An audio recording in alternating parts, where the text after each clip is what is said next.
Welcome, everyone. I know many of you are here to relax and fall asleep. So let's start by getting comfortable.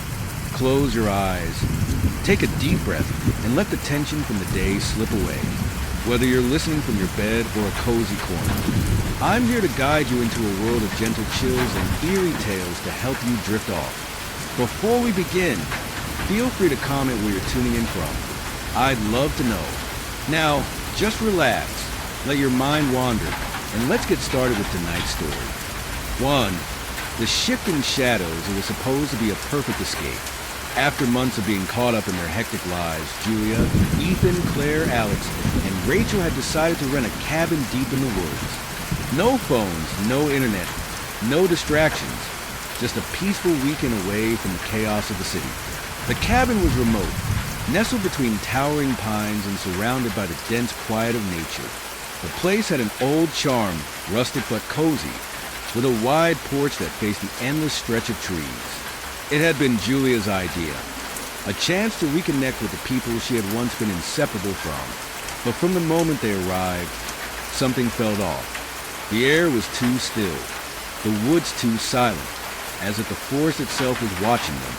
That's the beauty of being this far out, Ethan said when Julia mentioned it. No noise, no distractions, just us and nature. I don't know, Claire murmured, her eyes scanning the darkening trees. It feels weird. Relax, Rachel said, throwing an arm around Claire's shoulders. We're here to unwind. Let's not get spooked on the first night. As the evening settled in, they lit a fire in the stone fireplace, its warm glow filling the cabin. Outside, the woods were pitch black, the thick canopy of trees swallowing the moonlight. They gathered around the hearth, sipping wine and telling stories, laughing as the flames crackled. Shadows danced across the walls, flickering with the light of the fire. But Julia couldn't shake the feeling that something was wrong. She stared at the shadows, how they twisted and shifted, how they seemed almost too alive. She kept glancing out the window, half expecting to see someone or something lurking just beyond the porch. Are you okay? Alex asked, noticing her distracted gaze. Yeah, she lied, forcing a smile. Just tired. As the night wore on, the shadows in the cabin grew longer, their shapes warping in unnatural ways. It was just the firelight playing tricks, she told herself. Just her imagination. By the time they went to bed, the sense of unease had burrowed deep into her gut. The next morning was serene. Sunlight filtered through the trees, casting long fingers of light across the forest floor. The oppressive silence from the night before had lifted, replaced by the gentle sounds of the woods. Birds chirped, leaves rustled in the breeze, and the air felt fresh and clean. When Julia stepped outside, something caught her eye. On the far edge of the porch, near where the shadows had been thickest last night, was a dark stain on the wooden planks. What's that? She muttered to herself, kneeling to get a closer look. The stain was sticky, like tar, but as she touched it, it seemed to dissipate into the wood. A chill ran down her spine. Morning, Jules. Rachel called from the doorway, making Julia jump. We're heading out for a hike. You coming? Julia shook her head, trying to shake off the uneasy feeling. Yeah, just give me a minute. The hike was supposed to clear her head, but the feeling of being watched persisted. The forest was dense, the canopy so thick in places that it felt like twilight even in the middle of the day. As they walked, Julia found herself constantly looking over her shoulder, her eyes drawn to the shifting shadows between the trees. It wasn't long before the others began to notice something strange too.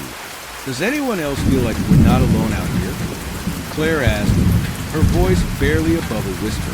Ethan chuckled, though there was no humor in it. It's just the woods.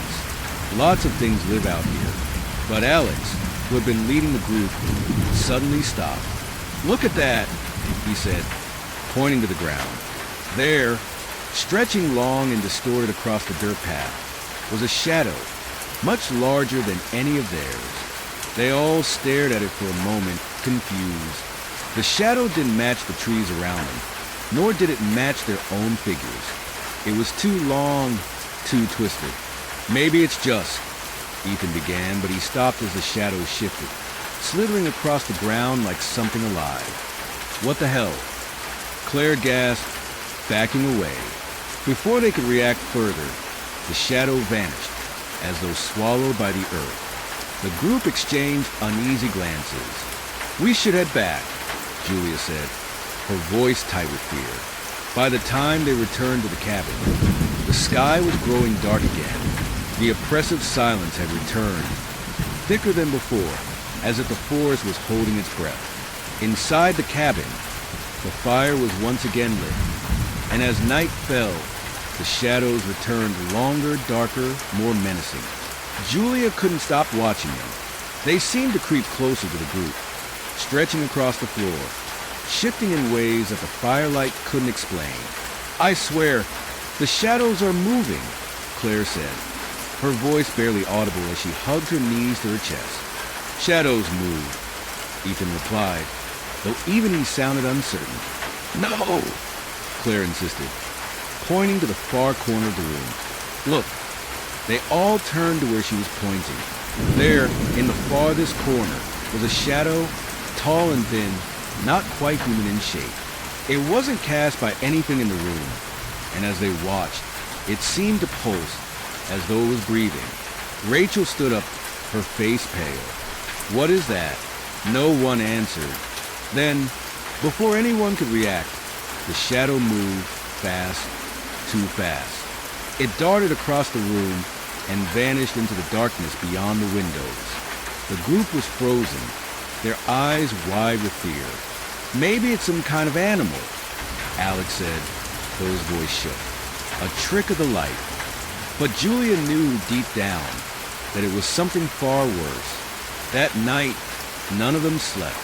They stayed huddled together in the living room, the fire burning low.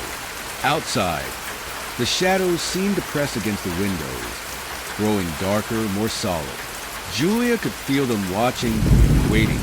The next morning, they were all exhausted, their nerves frayed, but they agreed to stay just one more night.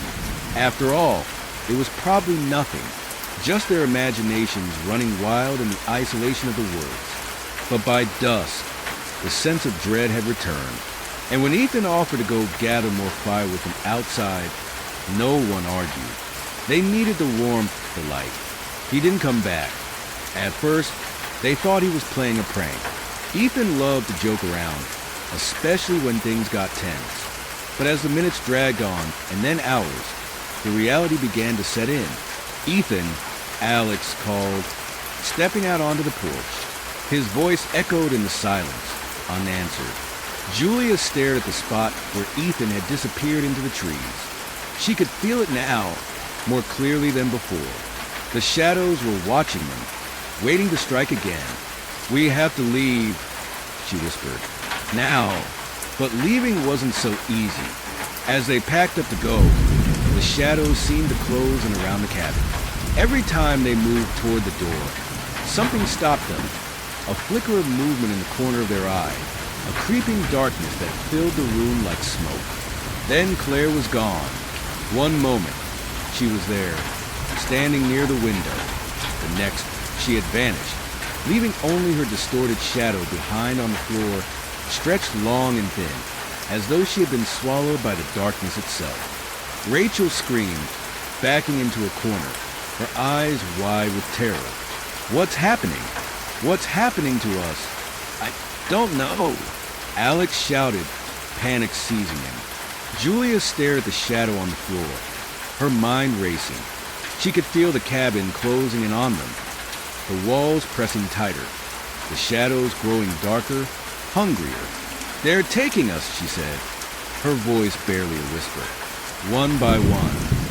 By nightfall, there were only 3 of them left, but the shadows were everywhere now, crawling up the walls, slithering across the floor.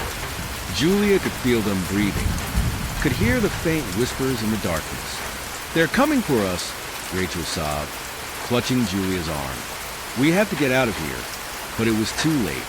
The fire flickered, casting wild shadows across the walls. Julia turned to Alex, but he was already gone, just as shadow left behind, stretched across the floor in a grotesque shape. Rachel screamed, and Julia grabbed her, pulling her toward the door.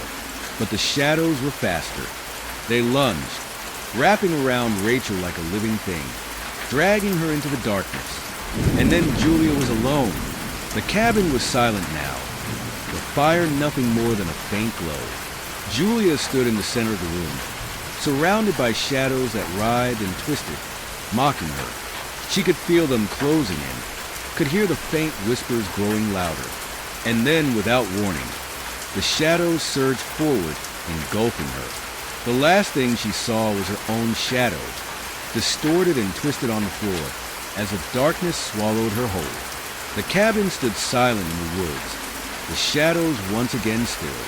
But inside, only the twisted shadows of 5 friends remained, distorted, eternal reminders of what had been taken by the darkness. 2. The hollow door. Claire had always loved old houses. The creaking floorboards, the intricate woodwork, and the sense of history they held fascinated her. So when she found the perfect old townhouse, she bought it without a second thought. It was a bit worn, paint peeling and the windows dusty, but it had charm, a home with a story waiting to be uncovered. The move had gone smoothly, despite the place being in a more isolated part of town. Claire enjoyed the quiet. It felt like a fresh start. Her days were spent unpacking boxes and exploring each nook and cranny of a house. Every room held its secrets, but none as strange as what she found on the 3rd day. That morning, Claire wandered into the back hallway, a small, unremarkable corridor she hadn't paid much attention to before. She was sure it had only led to the laundry room and a closet, both of which she'd already inspected. But now, as she walked past the wall, something caught her eye. There was a door. It hadn't been there before. The wood was dark, almost black, and the door frame had intricate carvings she hadn't noticed in the house before. It looked old, older than the rest of the townhouse, like it had been part of something else, something far more ancient. Claire stopped in her tracks, her heart racing. She was certain there hadn't been a door here yesterday. She hadn't missed it. She knew she hadn't. Curious, she approached it, her fingers brushing over the carved surface. The wood was cold, far colder than it should have been in the summer heat. She reached for the handle, a brass knob, worn smooth with age, and turned it. It opened with a creak, the sound echoing unnaturally in the small hallway. Behind the door was nothing, not a closet, not a room, just a pitch-black void that seemed to stretch into infinity. The darkness was so deep, it swallowed the light from the hallway, leaving no reflection, no glimmer of anything beyond the doorway. Claire frowned, stepping closer but not daring to cross the threshold. She called out, her voice trembling slightly. "Hello? Is anyone there?" Her words were swallowed by the darkness. There was no echo, no sense of depth, just silence. Unnerved, she quickly shut the door, but it didn't feel right. The air around her seemed heavier, colder. Shaking off her unease, Claire decided to ignore the door for the time being. Perhaps it was just an old, forgotten passageway to nowhere, bricked up long ago and left to rot behind the walls. Maybe it was her nerves. Moving into a new place was always disorienting. That night, Claire lay in bed, tossing and turning as she tried to sleep. The house was quiet, but not peaceful. The silence felt oppressive, as though the walls were holding their breath. Eventually, she drifted into a restless sleep, but it didn't last long. At some point during the night, she woke with a start. At first, she wasn't sure why. There was no noise, no movement, just the suffocating quiet of the house. She lay there in the darkness, her eyes wide open, listening. Then she heard it, a voice, faint, distant, but unmistakable. Claire.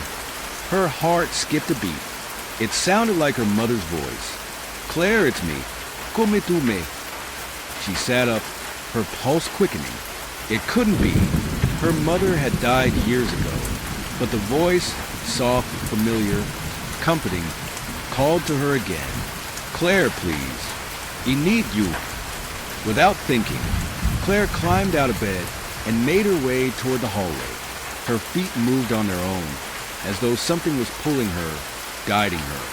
The voice continued, growing louder, clearer, as she approached the dark door. Her hand hovered over the handle, her breath catching in her throat. She knew it wasn't possible. Her mother was gone, but the voice... The door creaked open under her touch, revealing the same black void beyond. And this time, the voice was unmistakable. It was her mother, calling to her from the darkness. "Claire, come closer." Claire hesitated at the threshold. The air around her felt colder, the darkness beyond more oppressive. Something in the pit of her stomach told her not to step through, not to listen. But the voice, so familiar, so desperate, pulled at her heart. She took a step forward, her foot barely crossing the line into the void. But as soon as she did, the voice changed. It was still her mother's voice, but there was something wrong. The warmth was gone, replaced by a cold, mocking tone. "Come inside, Claire." Her heart pounded in her chest. She froze, unable to move. The darkness beyond the door seemed to shift, swirling like a living thing. The voice grew harsher, more insistent. "Come inside, Claire." With a gasp, she slammed the door shut, her hands trembling. She backed away from it, her breathing shallow. The voice stopped immediately, and the hallway returned to its oppressive silence. Claire stood there for a long moment, her heart racing, trying to make sense of what had just happened. She could still hear her mother's voice echoing in her mind, but it wasn't right. Something was using her mother's voice, something from beyond that door. The next day, Claire tried to convince herself it had all been a dream, a nightmare brought on by the stress of moving and the eerie atmosphere of the old townhouse. She went about her day, avoiding the back hallway, trying to ignore the chill that had settled deep in her bones. But the door wouldn't let her forget. That night, the voices came again. It wasn't just her mother this time. It was her father, who had passed when she was a child. And then it was her best friend, the one she had lost in a car accident years ago. Their voices called to her, sweet and familiar, beckoning her to come closer, to open the door. "Claire, we miss you. Claire, come to us." Each time, the voices started softly, gently, but as the hours wore on, they grew more insistent, more demanding. "Come inside, Claire. Join us." She tried to block them out, pulling the covers over her head, but the voices seemed to seep through the walls, filling her mind until she thought she would go mad. She resisted the urge to go back to the door, but the pull was overwhelming. The more she resisted, the more they taunted her. By the third night, Claire was desperate. She had barely slept, her nerves frayed and her mind exhausted. The voices were relentless, calling to her from beyond the door, begging her to join them. She could feel herself losing control, the line between reality and nightmare blurring. "I have to know," she whispered to herself, pacing in her bedroom. "I have to know what's behind that door." With trembling hands, she grabbed a flashlight from her drawer. If she was going to face whatever lay beyond that door, she wasn't going in blind. She made her way to the hallway, each step feeling heavier than the last. The door loomed before her, dark and foreboding, its carvings twisting in the dim light. The brass handle was cold beneath her fingers as she opened it once more. The void stretched out in front of her, black and endless. The voices were there, waiting. Claire. This time, the tone was different. It wasn't comforting or familiar. It was mocking, malevolent. "Come inside, Claire. We're waiting." She hesitated, her flashlight flickering as she held it toward the darkness. For a moment, she thought she saw something move, a ripple in the void, like a shadow shifting just beyond the light's reach. And then the faces appeared. Her mother, her father, her best friend, all of them twisted and distorted, their eyes hollow, their smiles wrong. They hovered in the darkness, just beyond the door, their voices blending together in a horrible, discordant chorus. Come inside, Claire. She stumbled back, her heart pounding in her chest. The door remained open, the void beckoning her with its cold, inky blackness. But now she understood. The voices, the faces, they weren't real. They were something else, something far older and darker than anything she could comprehend. The house, no, the door, had been waiting for her, feeding on her memories, her grief, her pain. It had lured her in with the promise of loved ones, but once she stepped inside, there would be no escape. With a surge of terror, she slammed the door shut, locking it tight. She backed away, her breath coming in ragged gasps. The voices stopped, but the silence was worse. Over the next few days, Claire tried to carry on as if nothing had happened. She avoided the back hallway, leaving the door locked and untouched. But the house had changed. The air felt heavier, and shadows seemed to cling to the corners of every room. She couldn't shake the feeling that the door was still watching her, waiting. And then one night, as she lay in bed, she heard the voice again. It was her own. Claire, open the door. Her blood ran cold. The voice was soft, but it came from inside the house, from the back hallway. Open the door, Claire. She sat up, her heart pounding in her chest. The door was locked. She had made sure of it, but the voice, her voice, was coming from the other side. Let me in, Claire. With shaking hands, she grabbed her flashlight and made her way to the hallway one last time. The door was open. The void waited. And this time, there was no turning back. 3. The endless train. Eric slumped into a seat on the late-night train, exhausted. He had barely made it in time, sprinting through the empty station as the last train for the night pulled in. The station had been eerily quiet. No bustling commuters, no screeching brakes of arriving trains. Just an unsettling silence broken only by the faint hum of fluorescent lights overhead. He had been visiting a friend in the city and stayed later than planned, losing track of time over beers and stories. By the time he realized how late it was, the streets were deserted, and the subway was his only way back home. The train car was nearly empty, save for a few scattered passengers.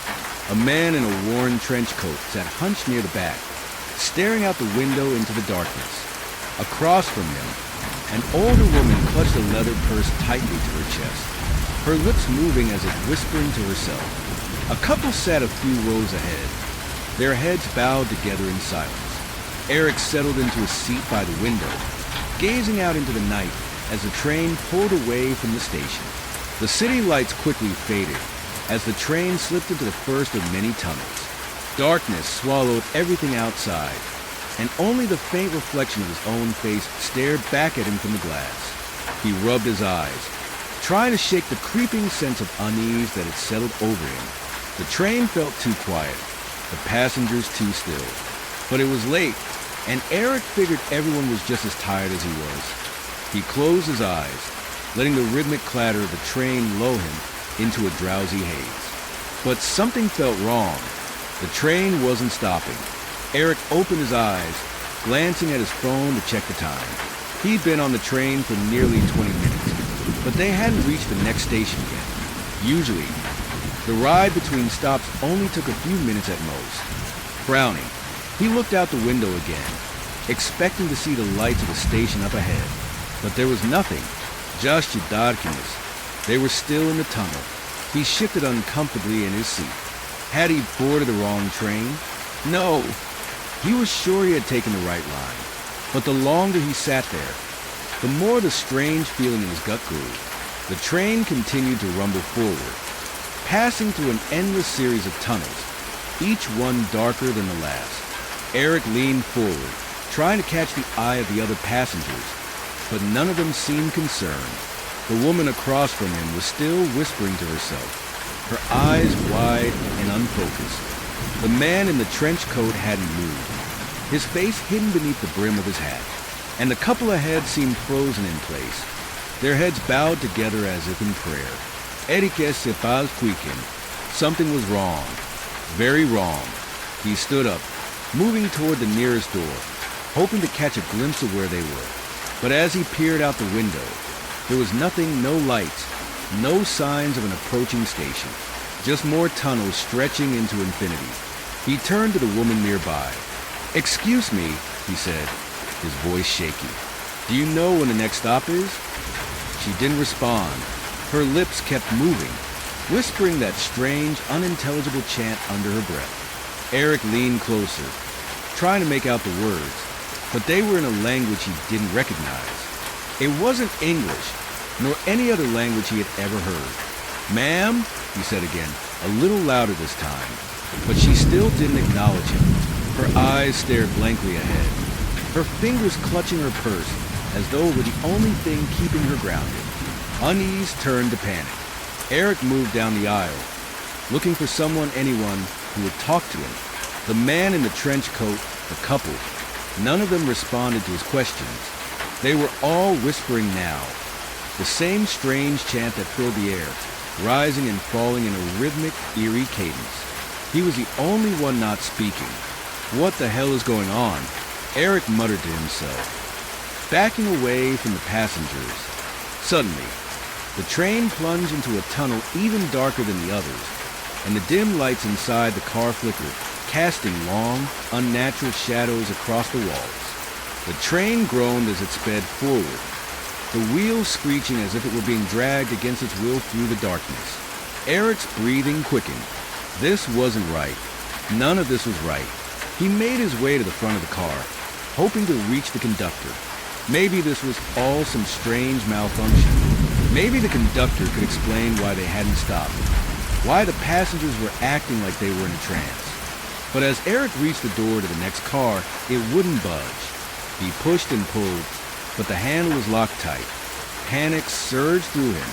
He turned back to the rest of the car, his eyes scanning the rows of passengers. That's when he noticed something that made his blood run cold. The passengers' reflections in the windows, they weren't right. In the glass, their faces were twisted, distorted. The woman's mouth was stretched into a grotesque smile, her eyes wide and hollow. The couple's heads were bowed unnaturally low, their necks bending at impossible angles. And the man in the trench coat, he had no face at all, just a blank, featureless void where his features should have been. Eric stumbled back, his heart pounding in his chest. The chanting grew louder, the passengers' voices blending together in a cacophony of sound that reverberated through the train car. He pressed his hands to his ears, trying to block it out, but the sound seemed to crawl into his mind, filling his thoughts with dread. He had to get out. He had to get off this train. Frantically, he moved to the nearest emergency exit, pulling at the latch. It was jammed. His fingers fumbled with the handle, but no matter how hard he tried, it wouldn't give. The train roared on, the tunnels outside flashing by in a blur of darkness. Just then, the train hit something hard. Eric was thrown against the door, the impact knocking the wind out of him. He gasped, clutching his chest as he struggled to get to his feet. The train groaned again, its wheels screeching like nails on a chalkboard. Suddenly, the train came to a halt. Everything was silent. The chanting stopped. The lights flickered once, twice, and then died, plunging the train into complete darkness. Eric's breathing was the only sound in the oppressive silence. He reached out blindly, his fingers brushing against the cold metal of the door. His heart raced as he fumbled for his phone, its small screen casting a dim glow in the pitch-black car. The passengers were still sitting in their seats, motionless, their faces hidden in the shadows. The air was thick with tension, as if the train itself was holding its breath. Then, slowly, one by one, the passengers began to stand. Eric froze, his blood turning to ice. They moved in unison, their heads bowed, their feet shuffling across the floor as they turned toward him. "Stay back," he whispered, his voice trembling. "Stay away from me." But they didn't stop. Their feet scraped across the floor, their bodies moving unnaturally. as if they were being pulled by invisible strings. Eric backed away, his eyes darting around the car, looking for any way out. His gaze fell on the emergency window. Without thinking, he grabbed the hammer hanging beside it and smashed the glass. It shattered with a loud crash, the sound echoing through the silent train. The passengers didn't react. They just kept moving toward him, their faces hidden in the dark, their whispers growing louder, more insistent. "Come with us," the voices seemed to say. "Join us." Eric scrambled through the broken window, cutting his arms on the jagged glass. He didn't care. He had to get out, had to escape. He landed hard on the ground outside the train, his knees buckling beneath him. Gasping for breath, he looked up. The train was still. It sat on the tracks, silent and dark, like a beast waiting for its next prey. But the tunnel around him, it wasn't a normal tunnel. The walls were lined with strange, glowing symbols, swirling patterns that pulsed with a sickly light. The air was thick with the smell of decay, and the ground beneath his feet was slick, as though it were covered in something wet and rotten. Eric's heart raced as he stumbled away from the train, his eyes darting around the eerie tunnel. There was no exit, no way out, just the endless stretch of tracks and strange, glowing symbols that seemed to pulse in time with his heartbeat. Behind him, the passengers stepped off the train, their movements slow and deliberate. They didn't rush, didn't hurry. They didn't need to. Eric backed away, his mind racing. He had to find a way out, had to, then he saw it. At the far end of the tunnel, barely visible in the dim glow of the symbols, was a door. It was massive, carved from dark wood, and covered in the same strange symbols that lined the walls. It looked ancient, otherworldly, as if it had been there long before the train tracks had ever been laid. The passengers were getting closer, their whispers filling the air. Eric didn't have a choice. He turned and ran toward the door, his feet slipping on the slick ground. The symbols on the walls pulsed faster, their light growing brighter as he neared the door. He reached it just as the whispers crescendoed into a deafening roar. With all his strength, he pushed the door open and stepped through. The door slammed shut behind him. For a moment, there was silence. Then, slowly, Eric turned to see where he had ended up. He was back on the train, but this time, the passengers weren't whispering. They were smiling, for the silent choir of the Church of St. Cecilia had always been known for its choir. Perched atop a small hill in the quiet town of Ashford, it was an unassuming stone building with weathered walls and ivy creeping up its bell tower. But inside, during Sunday service, the choir would sing with such beauty and grace that people traveled from neighboring towns just to hear it. The voices, especially those of the children, were ethereal, angelic even. They filled the church with a sound so pure that many swore it was a glimpse of heaven itself. When David Murray was offered the position of choir director, it seemed like a dream come true. Fresh out of music school and eager to make a name for himself, the opportunity to lead the famed St. Cecilia's choir was irresistible. He arrived in Ashford full of excitement, ready to guide the voices of the town's children and maintain the choir's glowing reputation. The day he stepped into the church for the first time, he was struck by its haunting beauty. The high, arched ceiling seemed to stretch into infinity, and the stained glass windows cast colorful patterns of light onto the stone floors. There was a stillness to the place, an ancient quiet that both comforted and unnerved him. Father Marcus, the church's priest, was waiting for him near the altar. He was a tall, thin man with a face lined by years of service, his eyes sharp and always watching. "Welcome, Mr. Murray," Father Marcus said, shaking David's hand firmly. "I trust your journey was pleasant." "It was, thank you," David replied, looking around the grand space. "I can't believe I'm actually here. This place is incredible." Father Marcus smiled, but there was something off about it, a tightness in the way his lips barely parted. "St. Cecilia's has been blessed with the finest choir in the region for many years. I trust you'll continue that legacy." "I'll certainly do my best," David said. feeling a flicker of unease at the priest's tone. It sounded more like a command and encouragement. Father Marcus led David to the church, showing him the rehearsal space, the vestry, and finally, the choir loft where the children would gather to sing. The air up there felt heavy, and David noticed that the corner where the organ sat was shrouded in deep shadows, even in the midday light. "This is where you'll work with the children," Father Marcus said, his voice low. "They're a talented group, very disciplined. You'll find they don't need much guidance. The choir has always followed its own rhythm." David nodded, but a prickling sensation ran down his spine. Something about the way Father Marcus spoke made him feel uneasy, but he brushed it off his nerves. It was his first day, after all. The children arrived later that afternoon, and David was immediately struck by their appearance. They were all so pale, their skin almost translucent under the dim lighting of the church. Their eyes were wide, dark, and distant, as though they weren't entirely present. They moved quietly, taking their places in the choir loft without a word, their faces blank and expressionless. David introduced himself, trying to break the ice. "Hello, everyone. I'm Mr. Murray, your new choir director. I'm excited to work with you all." The children stared at him in silence. Not one of them smiled. Not one of them spoke. They simply stood there waiting.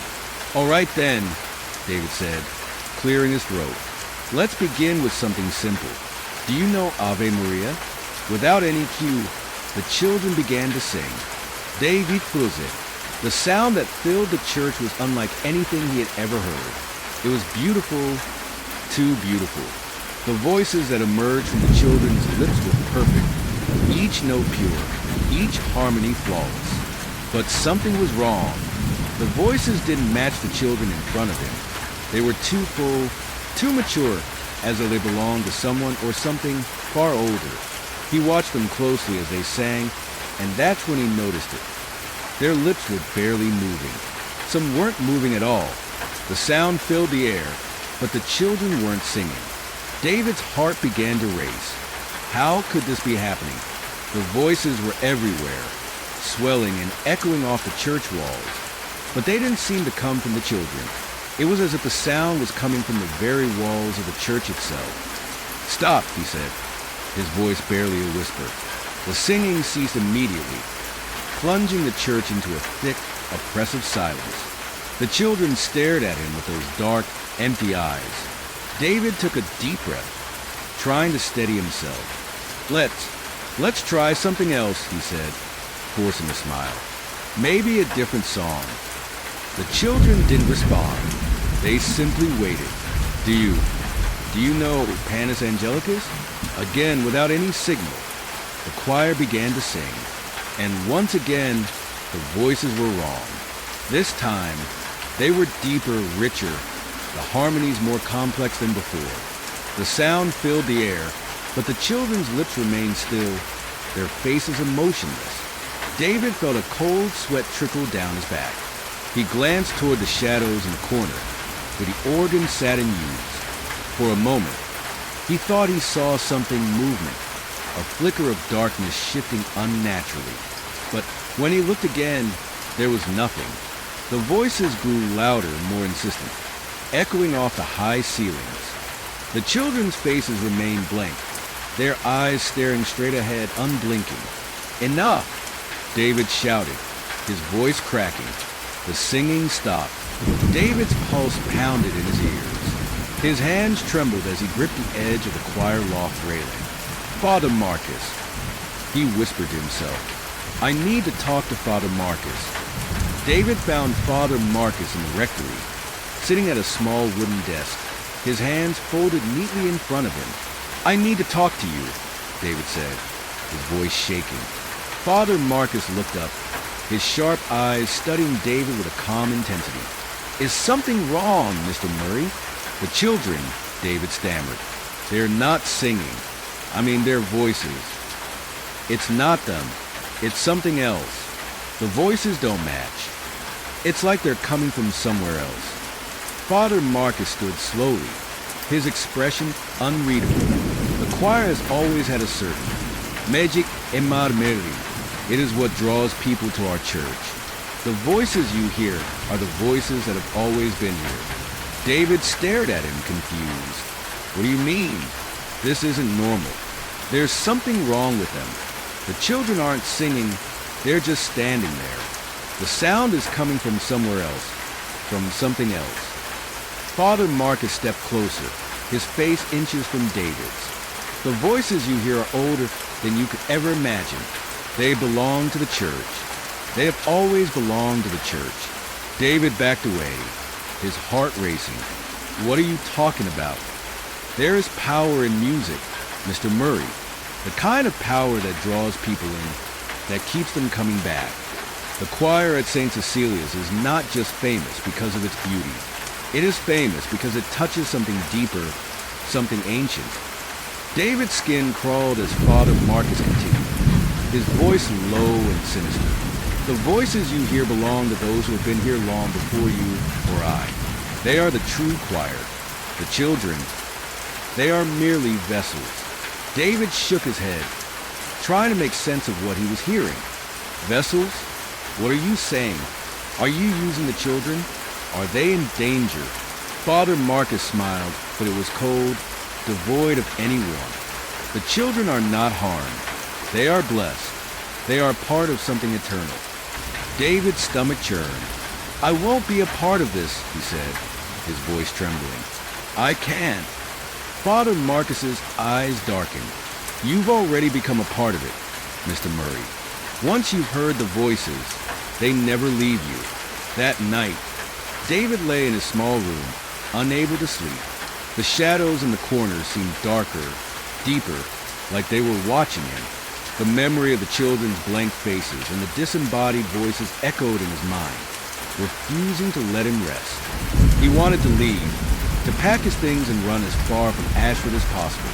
But something kept him there, something he couldn't explain. It was as if the church itself had sunk its claws into him, pulling him back every time he tried to think of leaving. Around midnight, the sound started, faint at first, like a distant hum, but it grew louder, swelling into that same angelic chorus he had heard in the church. The voices, perfect and haunting, filled the room, though there was no one there. David sat up in bed, his heart racing. The sound was coming from the church. The choir was singing, no, the voices were singing, and they were calling to him, against his better judgment. David got out of bed and made his way to the church. The moonlight cast long shadows across the stone floor as he pushed open the heavy wooden doors. Inside, the church was dark, save for the faint glow of the altar candles. And there, standing in the choir loft, were the children. Their pale faces were illuminated by the dim light, their eyes wide and empty. The voices filled the church, echoing off the walls, but the children weren't singing. The sound was coming from the shadows. David felt the pull again, stronger this time. The voices called to him, beckoning him to join them, to become one with their eternal him. He stepped forward, unable to resist. As he approached the choir loft, the shadows in the corners shifted, growing darker, more solid. From within them, faces began to emerge, ancient, twisted faces, their mouths open in a silent scream. They were the true choir, the source of the voices. David's breath caught in his throat as the shadows reached for him, their cold tendrils wrapping around his arms, pulling him closer. Join us, the voices whispered, filling his mind. Sing with us forever. David tried to scream, but no sound came out. The darkness swallowed him whole. And the last thing he heard was the sound of the choir, beautiful, eternal, and utterly damning. The next Sunday, the choir sang as it always had, perfect, angelic, drawing people from all around to hear its ethereal beauty. But now, there was a new voice among them, David's voice. 5. The cracked window Samantha and Mark had finally found their dream home. Nestled on a cliffside, the house offered a breathtaking view of the ocean, with a large, picturesque window that framed the vast, blue expanse perfectly. The realtor's parting words echoed in their minds. You won't find a better view anywhere. Their first few nights in the house were blissful. They fell asleep to the soothing sound of the waves crashing against the rocks below. It was on their third night that Samantha first noticed a crack, a fine line, almost imperceptible, running diagonally across the window pane. She mentioned it to Mark, but he dismissed it as just a minor flaw in the glass, a quirk of their new old house. As days turned into weeks, Samantha couldn't shake the feeling that the crack was growing. Each morning it seemed a little longer, a little more pronounced. When she ran her fingers over the glass, it felt colder, almost as if the crack was bleeding the warmth out of the room. Mark assured her it was just her imagination, but he couldn't hide the concern that flickered in his eyes. It was on a moonlit night that the first figure appeared. Samantha woke up to a faint whispering sound. As she rubbed her eyes and looked towards the window, her heart leaped into her throat. A shadowy figure stood on the other side of the glass, its outline shimmering in the moonlight. She nudged Mark away, but by the time he looked, the figure had vanished. Just a bad dream, he reassured her, though his voice lacked conviction. The following night, the whispering returned. This time, both of them heard it. Come closer, the voices beckoned, soft and enticing. Mark switched on the light, and the sound ceased immediately. The room fell silent, but an eerie tension hung in the air. Over the next few nights, the figures grew bolder. They appeared more frequently, their whispers growing louder, more urgent. Mark and Samantha tried to ignore them, but sleep became a distant memory. The crack in the window seemed to pulsate with a life of its own, throbbing with a sinister energy that filled the room with dread. Desperate, they reached out to a local historian, hoping to uncover some secrets about their house. The historian revealed a chilling tale. The house had once belonged to a reclusive artist obsessed with capturing the essence of the sea.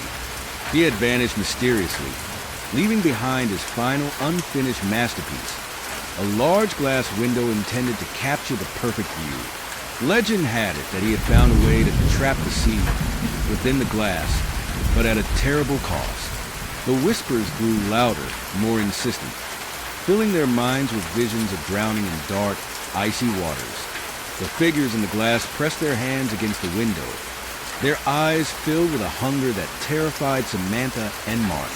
The crack had spread across the entire pane, and now it seemed to pulse like a heartbeat. One stormy night, the tension reached a breaking point. The wind howled outside, and the waves crashed violently against the cliffs. The figures in the glass pounded against the window, their whispers turning into frantic screams. Come closer, they begged. Join us. Mark, in a state of delirious fear and desperation, approached the window, his hand reaching out to the crack. Mark, no! Samantha screamed, but it was too late.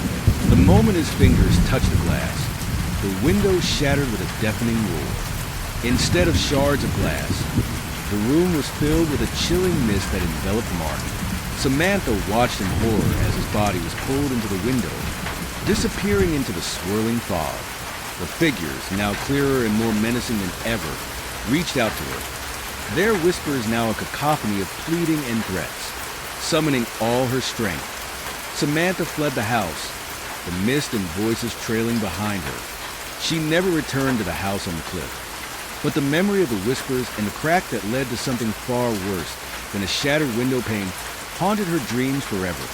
The house still stands, its perfect view of the ocean hiding a dark secret.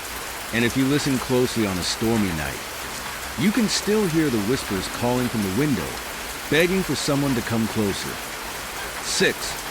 The Whispering Wind, the small town of Griston, had always been an unremarkable place, its streets lined with aging storefronts and weathered homes. But in recent years, the relentless wind that swept through the valley had become a palpable presence, a constant companion that unsettled the few remaining residents. It was this persistent breeze that drew Ethan Blackwood to Griston.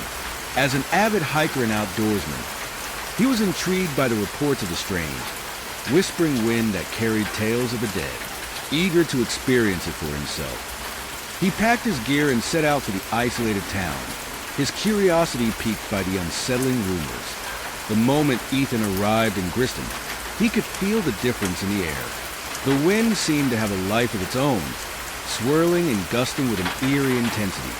As he wandered the deserted streets, he couldn't help but feel a sense of unease, as if the very atmosphere was charged with a supernatural energy. On his first night in Griston, Ethan lay awake in his hotel room, the relentless wind howling outside his window. As he strained to listen, he began to hear faint whispers carried on the breeze, indistinct murmurs that sent a chill down his spine. Sitting up in bed, he strained to make out the words, but the voices remained elusive, lost in the cacophony of the wind. Determined to uncover the source of the mysterious voices, Ethan spent the next few days exploring the town, his senses heightened to the slightest change in the air.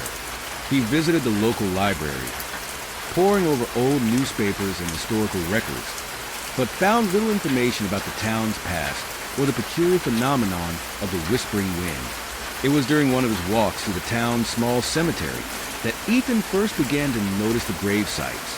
At first, he simply chalked it up to the wind's relentless erosion, but as he examined the headstones more closely, he realized that many of them were freshly disturbed, the earth around them recently upturned. Intrigued, Ethan began to visit the cemetery more often, spending hours walking among the tombstones, listening to the wind and trying to decipher the whispers it carried. As he stood before the freshly turned graves, he could almost feel the presence of the dead, as if they were trying to communicate with him through the wind. One particularly chilling evening, as Ethan stood in the cemetery, the wind suddenly intensified, and the whispers grew louder and more insistent. Straining to make out the words, he realized that the voices were speaking of a dark secret, a terrible crime that had been committed in Griston long ago. Filled with a sense of dread, Ethan began to dig into the town's history, searching for any clues that might shed light on the mystery. He scoured through old records and interviewed the few remaining residents, but no one seemed to know or remember anything about the event the wind was whispering about. As Ethan delved deeper into the mystery, he began to feel a growing sense of unease. The wind seemed to be guiding him, leading him down a path that he knew he shouldn't be following. But the allure of the secrets it promised to reveal was too strong to resist. One night, as Ethan sat in his hotel room, the wind suddenly intensified, and the whispers became impossible to ignore. Drawn by an unseen force, he found himself compelled to return to the cemetery, where he began to dig at one of the freshly turned graves. As he dug, the wind howled around him, the whispers growing louder and more insistent. And then, as he unearthed the coffin, he knew he had made a terrible mistake. For within the coffin, he found the remains of a young woman, her face twisted in a horrific expression of terror. Ethan recoiled in horror, but the wind seemed to push him forward, urging him to continue his grim work. And as he examined the body more closely, he realized that the woman had been buried alive, her final moments marked by a desperate, agonizing struggle. Sickened by the discovery, Ethan tried to flee, but the wind seemed to have a hold on him, driving him deeper into the cemetery. He stumbled from grave to grave, the whispers growing louder and more insistent, until he found himself standing before a massive, unmarked mound of earth. The wind howled around him, and Ethan felt a sense of dread wash over him. Driven by an inexplicable compulsion, he began to dig, his hands clawing frantically at the soil. And as he dug, the whispers grew louder, until they were a deafening roar, a chorus of voices crying out in anguish. Finally, Ethan's hands brushed against something hard, and he cleared away the last of the earth to reveal a massive, ancient casket. The wind seemed to intensify, swirling around him in a frenzy, and Ethan knew that he had uncovered something profoundly evil. Trembling, he lifted the lid of the casket, and what he saw within chilled him to the core. Lying within the casket were the remains of hundreds of people, their bodies twisted and contorted, their faces frozen in expressions of pure terror. Ethan stumbled backwards, his mind reeling with the horror of what he had discovered. And as he turned to flee, the wind suddenly intensified, whipping around him with a ferocity that he had never experienced before. The whispers grew to a deafening roar, and Ethan felt as if the very air was conspiring against him. He ran through the cemetery, the wind tearing at his clothes and his skin, the voices of the dead echoing all around him. Finally, as he reached the edge of the graveyard, he felt a sudden, overwhelming sense of dread. Turning back, he saw a figure emerging from the shadows, a tall, pale form that seemed to be carried on the wind itself. Ethan tried to run, but his legs felt like lead, and he could only watch in horror as the figure drew closer. And as it approached, he realized that it was not a person at all, but something far more ancient and malevolent, a being born of the wind and the whispers of the dead. With a final, agonizing scream, Ethan felt the wind closing in around him, its icy tendrils wrapping around his throat and pulling him into the darkness. And as he succumbed to the darkness, he knew that the secrets of Griston would forever remain hidden, buried beneath the relentless, whispering wind. 7. The forgotten path, the overgrown path, seemed to appear out of nowhere, a winding trail barely visible through the thick underbrush. Emily had been hiking in these woods for months since moving to the small town, but she had never noticed this obscured passage before. Curiosity piqued. She paused, considering whether to follow its course deeper into the forest. After a moment's hesitation, Emily stepped onto the narrow path. The trees closed in around her, blocking out much of the daylight and casting an eerie shadow over the dirt trail. A sense of unease crept up her spine, but she pressed on, determined to see where this forgotten passage led. As she walked, the sound of her footsteps and the occasional bird call were the only breaks in the heavy silence. The further she went, the more the path seemed to close in, the foliage becoming denser and more tangled. Just as Emily was about to turn back, the trees suddenly parted, revealing a sight that stopped her in her tracks. Before her lay a small, forgotten village, a cluster of weathered buildings with sagging roofs and overgrown gardens. Time seemed to have stood still. There were no signs of life, no movement save for the gentle sway of untended vines and the occasional flutter of a bird's wing. An eerie stillness hung in the air, as if the entire place had been frozen in time. Wary but intrigued, Emily slowly made her way into the village, her footsteps crunching on the overgrown path. As she approached the first building, a dilapidated general store, she noticed the door was slightly ajar. Peering inside, she saw shelves stocked with dusty goods, a cash register sitting untouched on the counter. Moving on, Emily passed by a small church, its steeple leaning precariously to one side. The graveyard beside it was a tangle of weeds and crumbling tombstones. Further down the path, she came across a weathered schoolhouse, its windows boarded up and its doors firmly shut. Everywhere she looked, Emily saw signs of a once vibrant community, now abandoned and forgotten. The silence was deafening, and she couldn't shake the feeling that she was being watched, even though she saw no one. As she explored the village, Emily began to notice strange details that only added to the growing sense of unease. The clocks in the buildings were all frozen, stuck at the same time. The calendars on the walls showed the same date, month after month, and the personal belongings left behind. A child's doll, a half-written letter, a half-eaten meal. All seemed to suggest that the villagers had simply vanished, without any warning or explanation. Drawn deeper into the mystery, Emily continued her investigation, searching for any clues that might shed light on what had happened here. But the more she learned, the more unsettled she became. It was in the town square where a large, ornate fountain stood silent and dry, that Emily finally encountered another living being. As she approached the fountain, a figure emerged from the shadows, an old man with a weathered face and a warm, yet unsettling smile.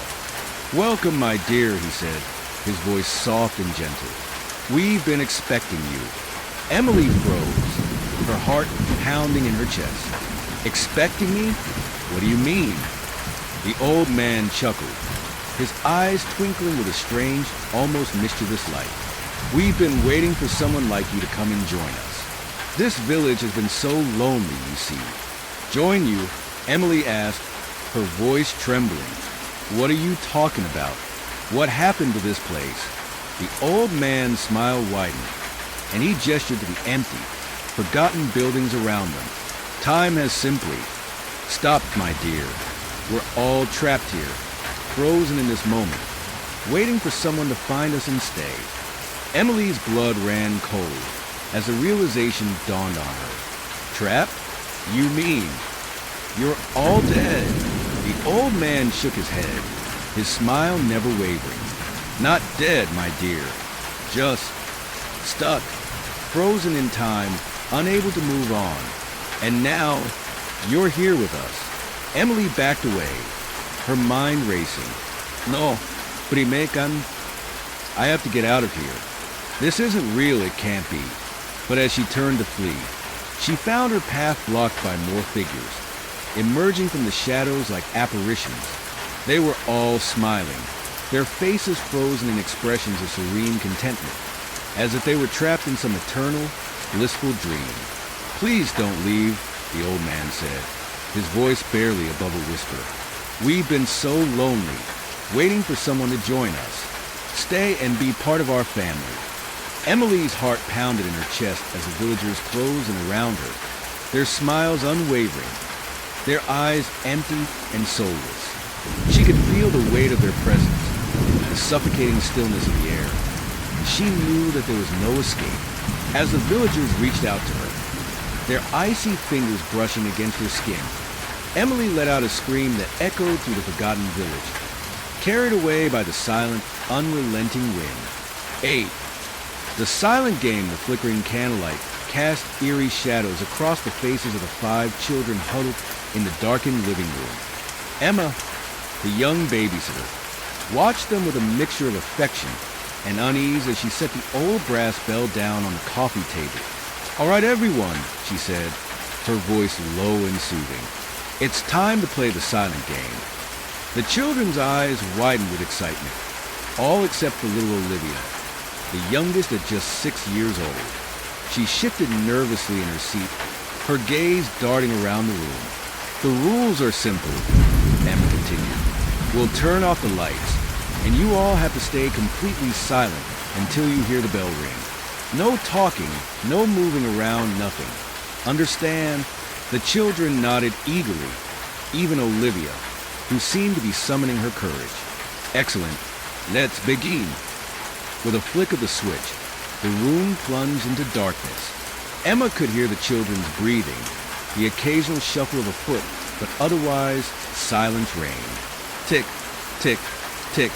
The seconds ticked by. The only sound the faint ticking of the grandfather clock in the corner. Suddenly, a soft whimper pierced the stillness. Emma strained to listen, her heart pounding. But the sound quickly faded, replaced by the eerie quiet. Tick, tick, tick. More time passed. The children holding their ground.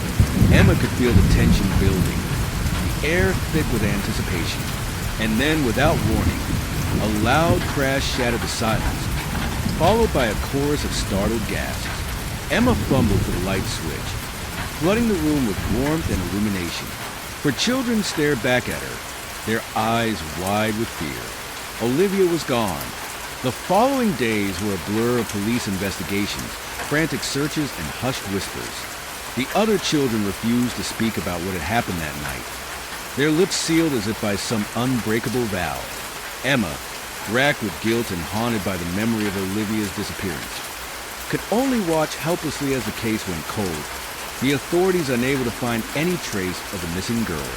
It was 2 weeks later, when Emma was once again called upon to babysit the same 4 children, that the horror began to unfold. The moment the lights went out, a heavy silence fell over the room. Emma could feel the children's tension, their breathing shallow and uneven. Tick, tick, tick. The clock's taunting rhythm filled the air, punctuated only by the occasional creak of the floorboards. And then a soft rustling, barely audible, came from the corner of the room. Emma felt a chill run down her spine, and she instinctively reached for the bell. But before she could grasp it, a scream pierced the darkness, cutting through the silence like a knife. Emma fumbled for the light switch, her hands trembling. When the room was flooded with light, one of the children was gone. The remaining three huddled together, their faces pale with terror. Emma's mind raced, trying to make sense of what was happening. She knew she should call the police, but something deep within her told her that this was a game she couldn't escape. Over the next few weeks, the pattern repeated itself. Whenever the children played the silent game, one of them would vanish without a trace, their terrified screams echoing in the darkness before being swallowed by the oppressive silence. The police were baffled, their investigation yielding no clues as to the children's whereabouts. The remaining children, now just 2, refused to speak about what was happening. Their faces etched with a haunted expression that no amount of coaxing could break. Emma, torn between her desire to protect the children and her own growing fear, found herself drawn deeper into the morbid game. She couldn't shake the feeling that something otherworldly was at work, something beyond her understanding. One night, as she sat with the 2 remaining children, the tension in the room palpable, she made a decision. "We're not playing the silent game tonight," she announced, her voice trembling. The children looked at her, their eyes filled with a mix of relief and dread. "But we have to," the older boy, Michael, whispered. "It won't let us stop." Emma felt her heart sink. "What do you mean? It won't let us stop?" Michael shook his head. His lips pressed into a thin line. "We can't talk about it. It's too dangerous." The younger girl, Sarah, reached out and gripped Emma's hand, her eyes pleading. "Please, Emma, we have to play. If we don't, it'll take us too." Emma's mind raced, the weight of the situation crushing her. She knew she couldn't keep subjecting these children to the horrors of the silent game, but the thought of what might happen if they refused was too terrifying to consider. With a deep breath, Emma nodded. "All right, let's play." As the lights went out, the familiar ticking of the clock seemed to echo with a sinister undertone. Emma's grip tightened on the brass bell, her knuckles turning white. Tick, tick, tick. The minutes ticked by, the children's breathing the only sound in the room. Emma strained to hear any sign of movement, her senses on high alert. And then a soft rustling, barely perceptible, came from the far corner of the room. Emma's heart raced, her fingers trembling as she listened intently. Suddenly, a piercing scream shattered the silence, and Emma instinctively rang the bell, flooding the room with light. But the scream had been cut short, and one of the children was gone. Sarah stared at Emma, her eyes wide with terror, the last of the group. Emma knew then that she had to put an end to this nightmare, even if it cost her everything. She had to find a way to break the game's hold on the children, to uncover the dark secret that lurked within the shadows. With a newfound determination, Emma set out to research the history of the silent game, scouring old records and delving into the occult, desperate to find a way to stop the malevolent force that had claimed the lives of so many innocent children. Her investigation led her to a remote, abandoned village, where she discovered a dark and disturbing history. Centuries ago, the villagers had played a game similar to the silent game, a ritual to appease a malevolent entity that had terrorized their community. But the entity had grown greedy, demanding more and more sacrifices until the villagers could no longer bear the cost. They had tried to abandon the game, to break free of its hold, but the entity had refused to let them go, claiming their lives one by one until the entire village had vanished without a trace. Emma realized then that the silent game was not just a children's game, but a conduit for something far more sinister. A creature that fed on the fear and silence of its victims, trapping them in a never-ending cycle of terror. With this knowledge, Emma knew she had to confront the entity head-on, to find a way to break its hold on the children and free them from its grasp. She returned to the town, armed with ancient rituals and a determination that would not be shaken. As the darkness of night fell, Emma gathered the remaining child, Sarah, and prepared to face the enemy. They sat in the center of the room, the brass bell glinting in the candlelight, and waited. Tick, tick, tick. The familiar rhythm of the clock filled the air, and Emma could feel the entity's presence growing stronger, its icy tendrils reaching out to envelop them. Sarah whimpered, her small hand clutching Emma's, but Emma held firm, her gaze fixed on the shadows that seemed to be closing in around them. And then, just as the silence became unbearable, a low, rumbling growl echoed through the room. Emma tensed, her heart pounding, as a dark, amorphous shape began to take form in the corner. "You have defied me for the last time," a voice whispered, the sound like the hiss of 1,000 serpents. Emma gripped the bell, her fingers trembling. "I will not let you take any more innocent lives," she declared, her voice steadier than she felt. The entity let out a chilling laugh, its form shifting and contorting. "You cannot stop me, child. This game has been played for centuries, and I will not be denied my due." With a sudden lunge, the entity surged forward, its long, shadowy tendrils reaching for Sarah. Emma swung the bell, the deep, resonant toll echoing through the room. The entity recoiled, its unearthly screech piercing the air. Emma rang the bell again and again, the sound seeming to weaken the entity's hold. Sarah watched in awe, her eyes wide with a mix of fear and wonder. And as the entity's form began to dissolve, she whispered a single word: "Run." Emma and Sarah fled the room, the bells toll fading behind them. They ran through the abandoned village, the shadows seeming to close in around them, until they finally reached the edge of the forest and the safety of the outside world.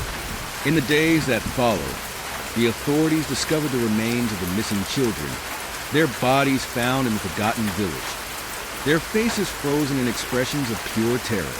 But Emma and Sarah remained silent, their lips sealed by a pact forged in the darkness, a secret they would carry to their graves. And in the stillness of the night, the faint sound of a bell could be heard, a haunting reminder of the horror that still lurks in the shadows, waiting to claim its next victims. 9. The iron door. When Emily first moved into the old apartment building, the landlord had been very clear about one thing. The heavy, rusted iron door in the basement was strictly off limits. "Whatever you do, don't open that door," he had warned, his eyes filled with a strange, haunted look. There are some things that are best left undisturbed. At the time, Emily had nodded dutifully, her curiosity piqued, but her better judgment telling her to heed the landlord's ominous advice. However, as the days passed and she settled into her new home, that curiosity only grew stronger, like a relentless itch that demanded to be scratched. The basement door loomed in the back of her mind, a tantalizing mystery that begged to be unraveled. What could possibly lie behind that unyielding barrier of metal and rust? What dark secrets did it conceal? One night, after tossing and turning for hours, Emily found herself standing before the door, her hand trembling as it reached for the rusted handle. She knew she shouldn't, that the landlord's warning had been deadly serious, but the allure of the unknown was simply too strong to resist. With a deep breath, she pulled the door open, the hinges groaning in protest. A rush of cold, musty air swept over her, and she peered into the darkness beyond, her heart pounding in her chest. Steeling her nerves, Emily descended the rickety stairs, her footsteps echoing in the oppressive silence. As she reached the bottom, her eyes struggled to adjust to the gloom, and she found herself in a small, forgotten chamber. The room was cluttered with old, decaying furniture and debris, but what immediately caught her attention was a large, ornate mirror that stood against the far wall. It was covered in a thick layer of dust, but even through the haze, Emily could see that it was unlike any mirror she had ever seen. Drawn to it, she stepped closer, running her fingers lightly over the intricate, Gothic-inspired frame. As she did so, a chill ran down her spine, and she felt a sudden, inexplicable sense of unease. Shaking off the feeling, Emily glanced around the room, searching for any other clues that might shed light on the purpose of this hidden chamber. But as she turned to leave, her gaze was drawn back to the mirror, and she found herself unable to tear her eyes away. In the reflective surface, she saw not her own image, but something else entirely, a swirling, ethereal landscape that seemed to shift and undulate before her eyes. Entranced, she leaned closer, her fingers tracing the frame once more. Suddenly, a loud crash echoed from above, startling her and breaking the spell. Whirling around, she rushed back up the stairs, her heart racing. She slammed the door behind her, locking it tightly, and hurried back to her apartment, her mind reeling with what she had just witnessed. In the days that followed, Emily found herself drawn back to the basement, her curiosity as insatiable as ever. But each time she approached the door, a sense of dread would wash over her, and she would turn away, unable to muster the courage to venture inside. The landlord, however, seemed to sense that something had changed. He would watch her with a wary, almost accusatory gaze, as if he knew that she had disobeyed his warning. One evening, as Emily was returning to her apartment, the landlord intercepted her in the hallway. "I told you not to open that door," he said, his voice low and grave. Emily felt her heart skip a beat, and she quickly tried to deflect. "I don't know what you're talking about." The landlord's eyes narrowed. "Don't play dumb with me, girl. I know you've been down there, poking around where you shouldn't." He shook his head, a look of deep unease etched on his weathered face. "You have no idea what you've done." Emily opened her mouth to protest, but the landlord raised a hand, silencing her. "Listen to me, and listen well. That door leads to a place that was never meant to be disturbed. It's a forgotten chamber, a place where something ancient and unspeakably evil was locked away. Long ago." Emily felt a chill run down her spine as the landlord's words sank in. What is it?" she asked, her voice barely above a whisper. The landlord's expression darkened. "I don't know, and I don't want to know. All I know is that it's something that should never, ever be free." With that, he turned and walked away, leaving Emily to grapple with the weight of his ominous warning. That night, as Emily lay in bed, she couldn't shake the feeling that she was being watched. The shadows in her room seemed to shift and writhe, and she found herself unable to sleep, her mind consumed by thoughts of the mysterious mirror and the dark secret it guarded. Days turned into weeks, and Emily's obsession with the forbidden chamber only grew stronger. She would find herself drawn to the basement door, her fingers itching to turn the handle, to uncover the truth that lay beyond. And then one fateful night, as she lay tossing and turning, a strange, otherworldly sound reached her ears. It was a faint, haunting melody, like the distant echo of a forgotten song, and it seemed to be coming from the basement. Without hesitation, Emily rose from her bed and crept towards the door, compelled by a force she couldn't quite understand.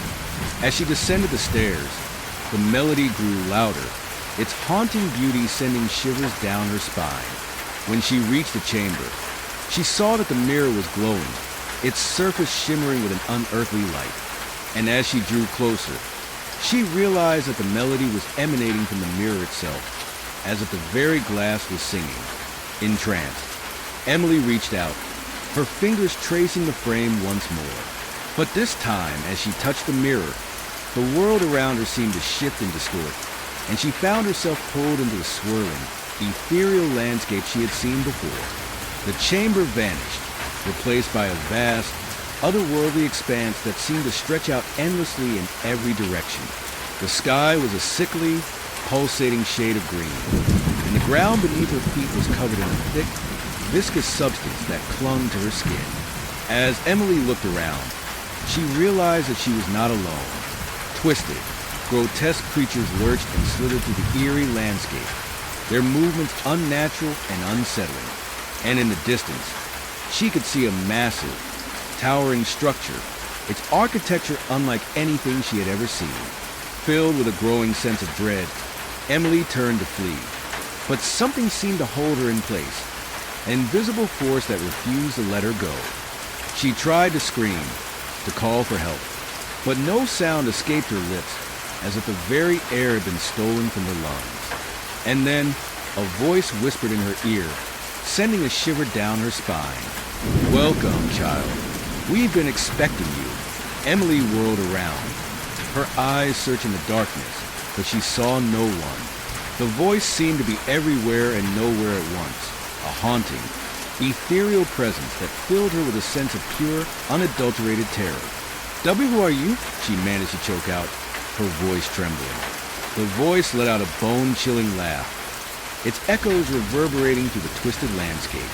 "I am the keeper of this realm, the guardian of the Forgotten Chamber, and you, my dear, have been chosen to join us." Emily's heart raced as she realized the full implications of the voice's words. She was trapped, lost in a world that should never have been disturbed, and now she was at the mercy of whatever unholy entity dwelled within. As the voice continued to taunt and torment her, Emily knew that her only hope of escape lay in the mirror, the very thing that had dragged her into this nightmare. With a desperate surge of adrenaline, she turned and ran, her feet pounding against the viscous ground as she fought to reach the shimmering surface. But the entities that lurked in the shadows seemed to sense her desperation, and they moved to block her path, their twisted forms closing in around her. Emily felt her lungs burning, her muscles aching, but she refused to give up, driven by a primal instinct for survival. Finally, after what felt like an eternity, she reached the mirror, her fingers grasping at the frame as she tried to pull herself back through. But the entities were relentless, their clawed hands reaching for her, their inhuman cries echoing all around. With a last desperate effort, Emily thrust herself through the mirror, her body twisting and contorting as she was pulled back into the physical world. She landed with a thud on the cold, hard floor of the Forgotten Chamber, her heart pounding in her chest. Scrambling to her feet, she slammed the door, locking it tightly behind her.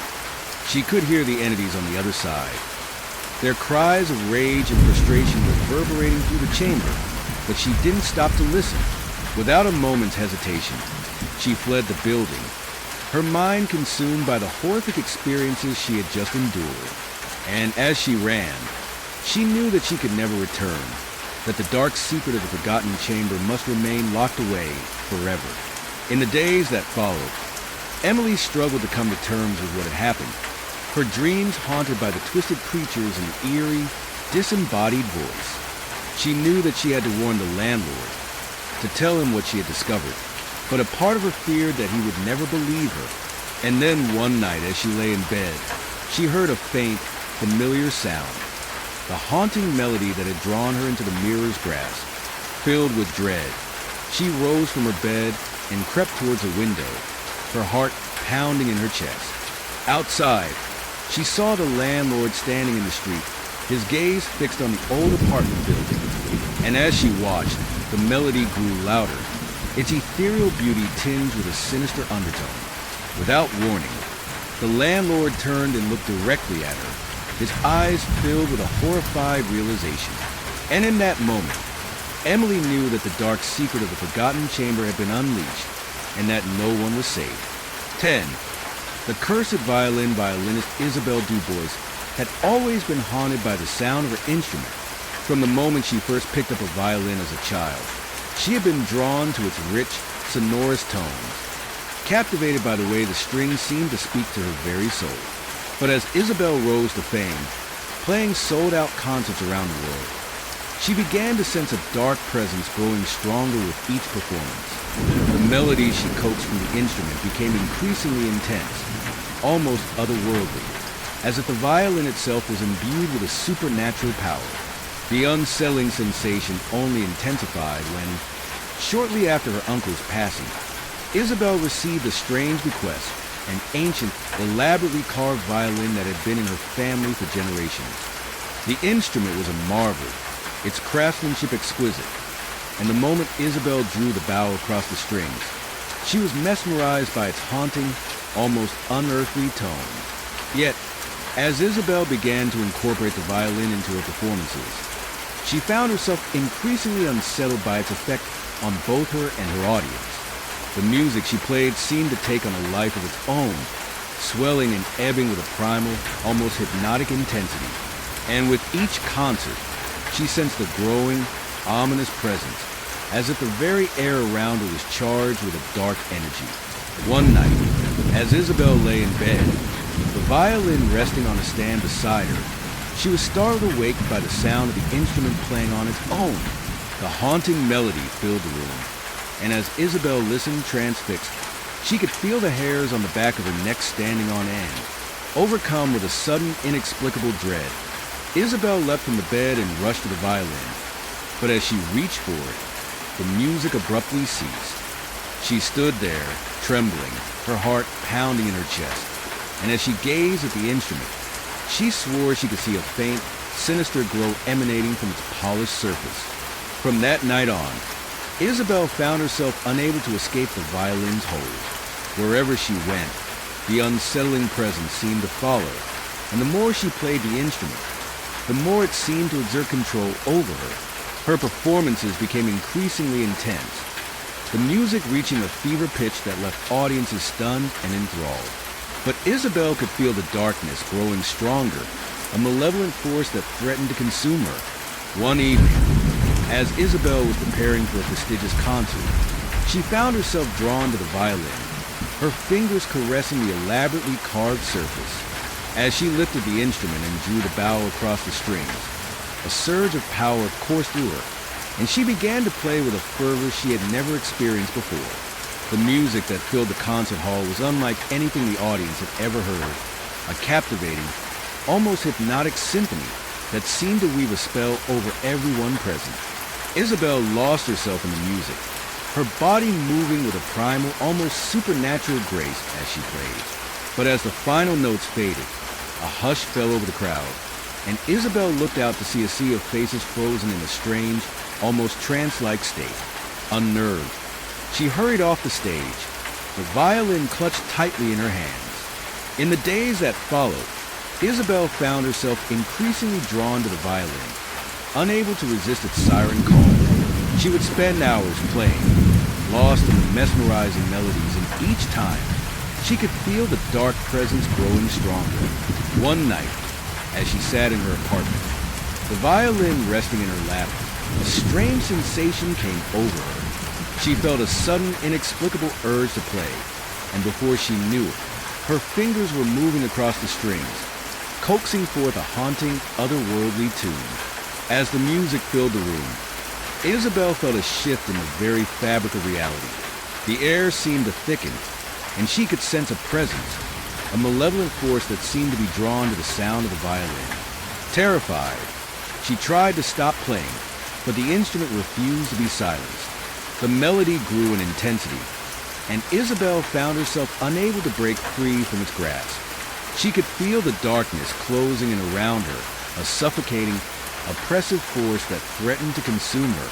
Desperate, Isabel fled her apartment, the violin still clutched in her hands. She ran through the streets, her heart pounding, the music echoing all around her. But no matter how far she went, the dark presence seemed to follow, its unearthly influence growing stronger with each passing moment. Finally, Isabel found herself standing before an old, abandoned church, the crumbling facade a testament to its long-forgotten history. Without hesitation, she entered the building, the violin's melody reverberating through the empty halls. As she made her way deeper into the church, Isabel could feel the darkness receding, the oppressive presence fading. She paused in the center of the nave, her fingers still gripping the violin, and in the eerie silence, she could almost hear a faint, whispered voice. "Release us," it murmured, the words barely audible, yet filled with a haunting, almost hypnotic power. Isabel shook her head, her grip tightening on the instrument. "No," she said, her voice trembling. "I won't let you take control."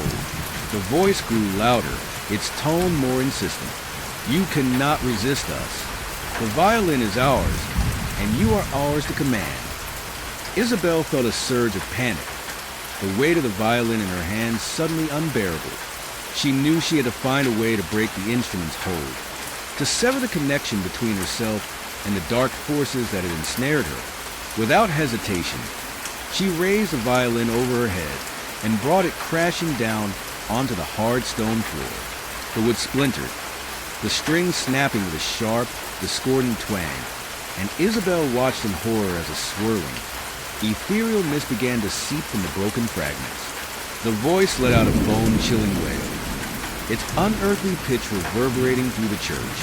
Isabel felt a sudden, overwhelming sense of dread, and she turned and fled, her footsteps echoing through the empty halls. As she burst out into the night, Isabel could feel the dark presence receding, the oppressive weight lifting from her shoulders.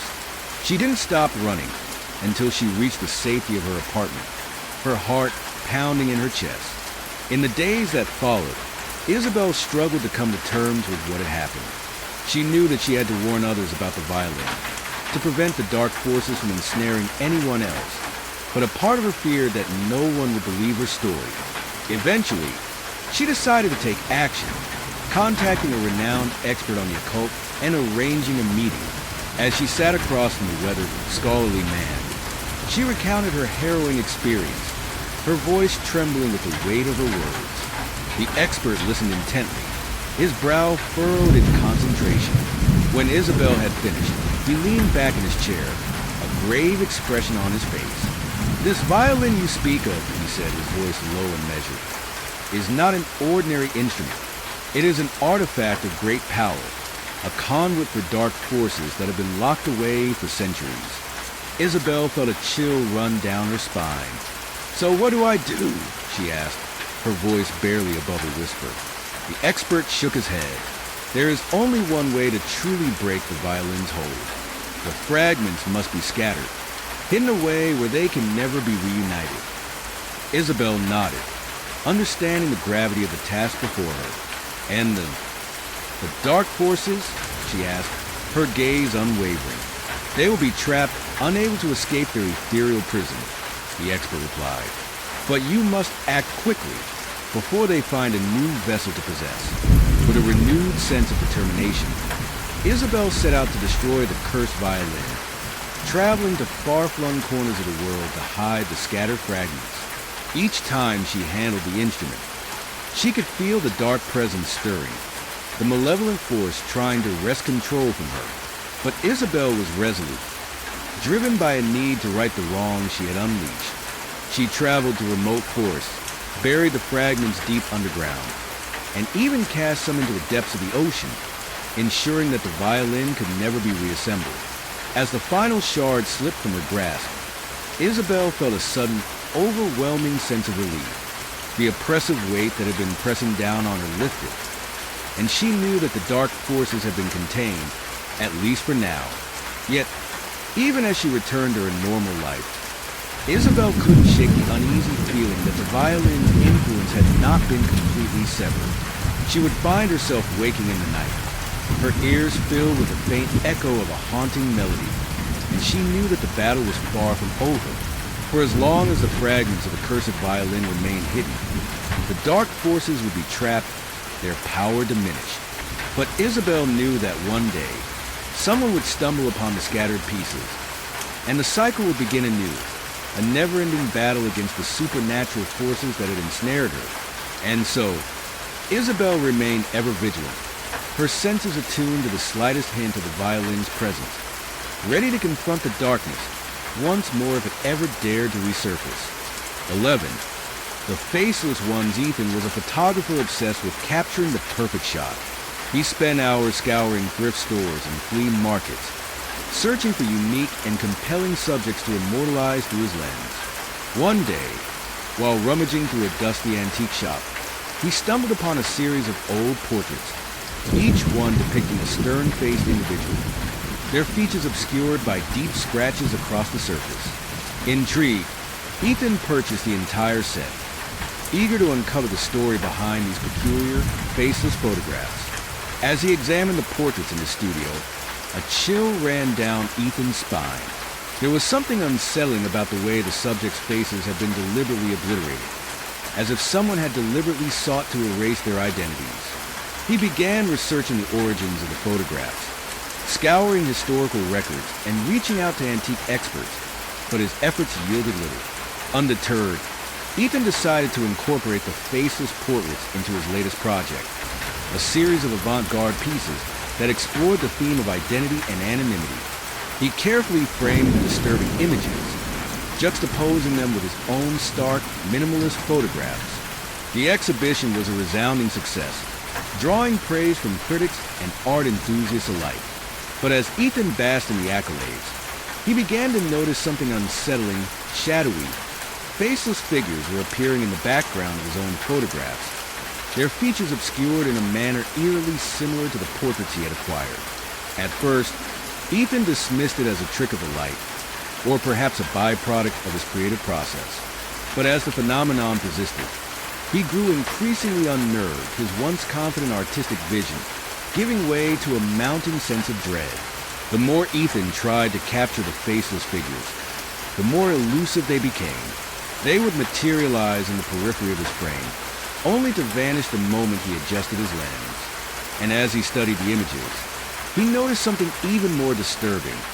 His own face was beginning to fade, the features becoming indistinct and blurred. Desperate to understand what was happening, Ethan delved deeper into the mystery of the faceless portraits. He tracked down the original owner of the shop where he had made his discovery, but the elderly man had long since passed away. Undeterred, Ethan scoured the man's belongings, searching for any clues that might shed light on the sinister connection between the portraits and the apparitions that now haunted his photographs. It was in a weathered, leather-bound journal that Ethan finally uncovered the truth. The journal belonged to the shop owner's grandfather, a reclusive and eccentric artist who had been obsessed with capturing the essence of his subjects' souls. The journal detailed a disturbing ritual in which the artist would scratch out the faces of his portrait subjects, believing that this would somehow transfer their very being into the canvas. As Ethan read the chilling entries, he realized that the faceless figures he had been seeing were the manifestations of those whose identities had been stolen. And the more he became entwined with the cursed portraits, the more his own sense of self was being erased, his very existence threatened by the dark forces he had unwittingly unleashed. Filled with a growing sense of panic, Ethan knew he had to find a way to break the curse before it consumed him entirely. He began experimenting with various photographic techniques, attempting to capture the faceless figures in a way that might reveal their true nature. But each time he tried, the shadows grew stronger, the features of his own face becoming increasingly indistinct. Desperate, Ethan turned to the occult, scouring ancient texts and seeking out the guidance of those who claimed to have knowledge of the supernatural. He learned of rituals and incantations that might help him banish the dark forces that had taken hold of him. But with each passing day, the faceless apparitions grew more persistent, their presence ever encroaching. As Ethan's own identity began to slip away, he found himself drawn deeper into a nightmarish spiral, his once brilliant artistic vision now clouded by a primal, overwhelming terror. He could feel the faceless figures closing in, their shadowy forms pressing against the edges of his consciousness, threatening to consume him entirely. In a desperate last-ditch effort, Ethan set out to destroy the cursed portraits, determined to sever the connection between the dark forces and the physical world. He traveled to the remote, abandoned studio where the artist had once worked, the weathered portraits clutched tightly in his hands. As he approached the dilapidated building, Ethan could feel the weight of the faceless figures pressing in around him, their presence palpable and suffocating, summoning every ounce of his resolve. He entered the studio, the dust-moated air thick with an oppressive, otherworldly energy. Ethan carefully arranged the portraits on a rickety table, his fingers trembling as he prepared to carry out his plan. Taking a deep breath, he raised a heavy, rusted crowbar and brought it down upon the first of the canvases, the wood and paint splintering under the force of the blow. A deafening, unearthly wail rent the air, and Ethan felt a sudden, icy chill wash over him. The shadowy figures surged forward, their features obscured by a thick, impenetrable darkness. Ethan struck again and again, his desperation fueling his actions. But the more he destroyed the portraits, the more the faceless apparitions pressed in around him. Finally, as he raised the crowbar for one final, desperate swing, Ethan felt his own face begin to blur and distort. Staring in horror at his reflection in the shattered glass of the studio window, he watched as his features melted away, leaving behind a void of featureless, shadowy nothingness. With a final, agonized scream, Ethan succumbed to the darkness, his very essence consumed by the curse he had unwittingly unleashed. The faceless figures converged upon him, their spectral forms merging with his own, and in that moment, Ethan knew that he had failed, that the dark forces had claimed him as their own, and that his identity would be forever lost in the endless, faceless void. 12. The Harbinger in the small, isolated town of Blackwood. A series of mysterious deaths had set the community on edge, one by one. The victims had succumbed to unknown causes, each claiming to have seen the same haunting figure before their demise, a tall, cloaked man with hollow, soulless eyes. Detective Michael Granger had been tasked with unraveling the grim mystery as he delved deeper into the case, interviewing the families of the deceased and scouring the crime scenes. A chill began to creep up his spine. The descriptions he gathered were eerily consistent, and he couldn't shake the feeling that there was something supernaturally sinister at work.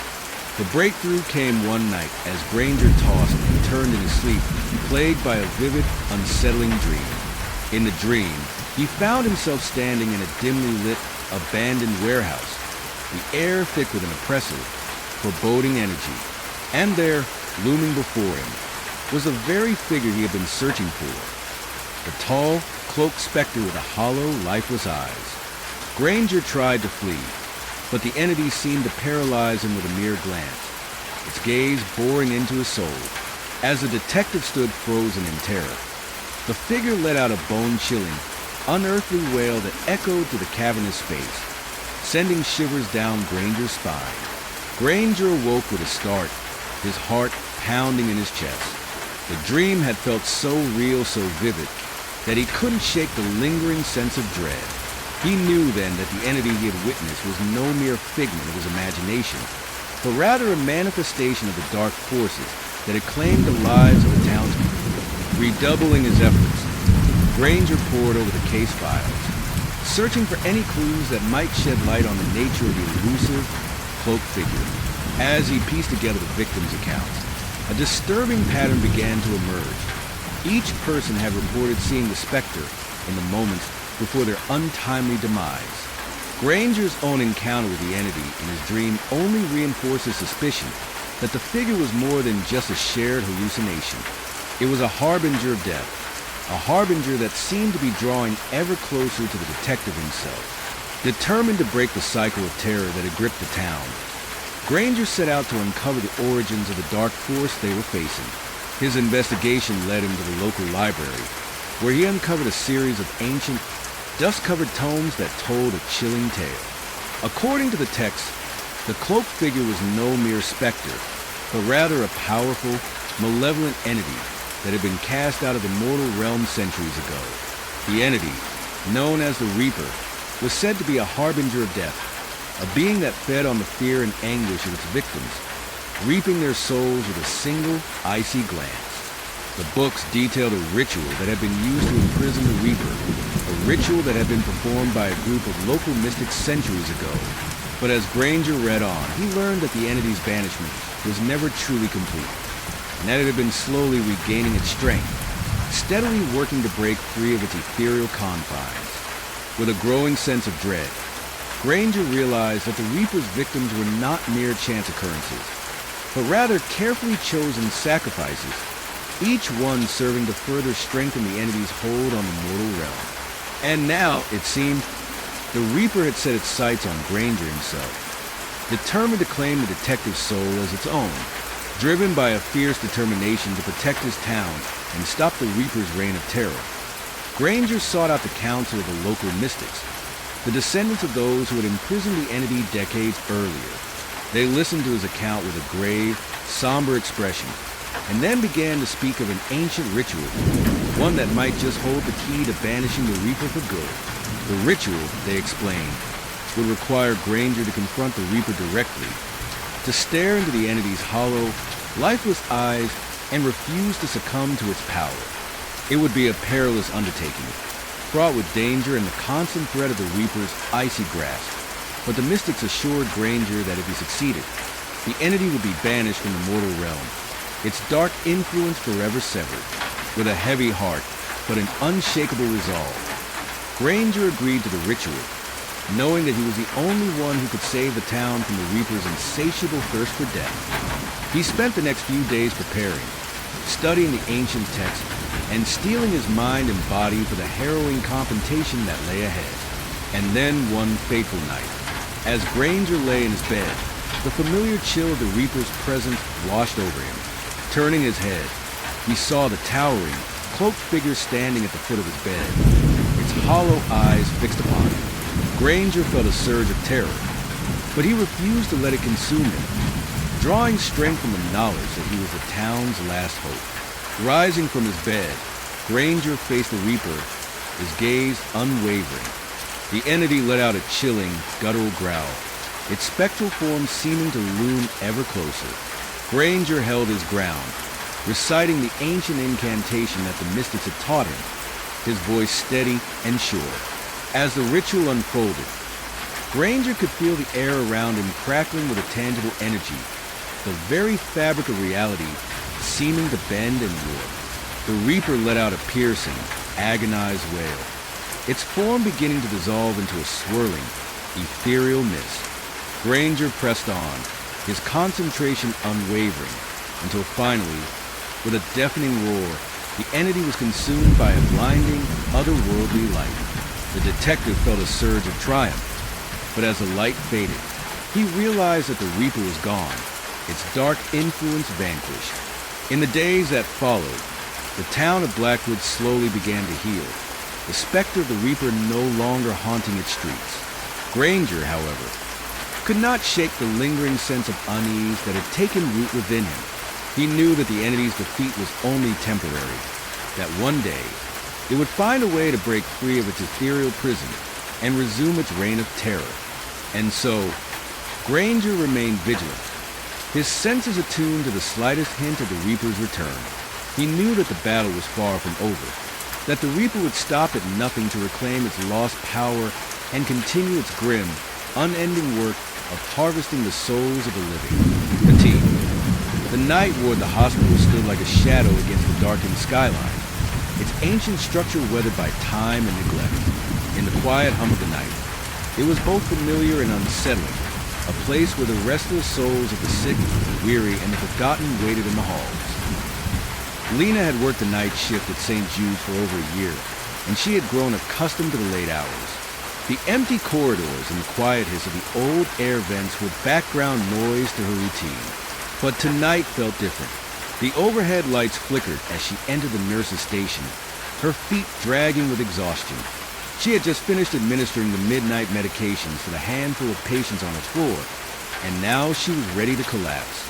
The soft beeping of heart monitors and the occasional cough from the patient seemed to be the only sounds in the otherwise still building.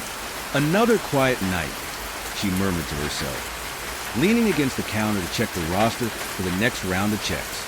But as her eyes scanned the list, she noticed something strange.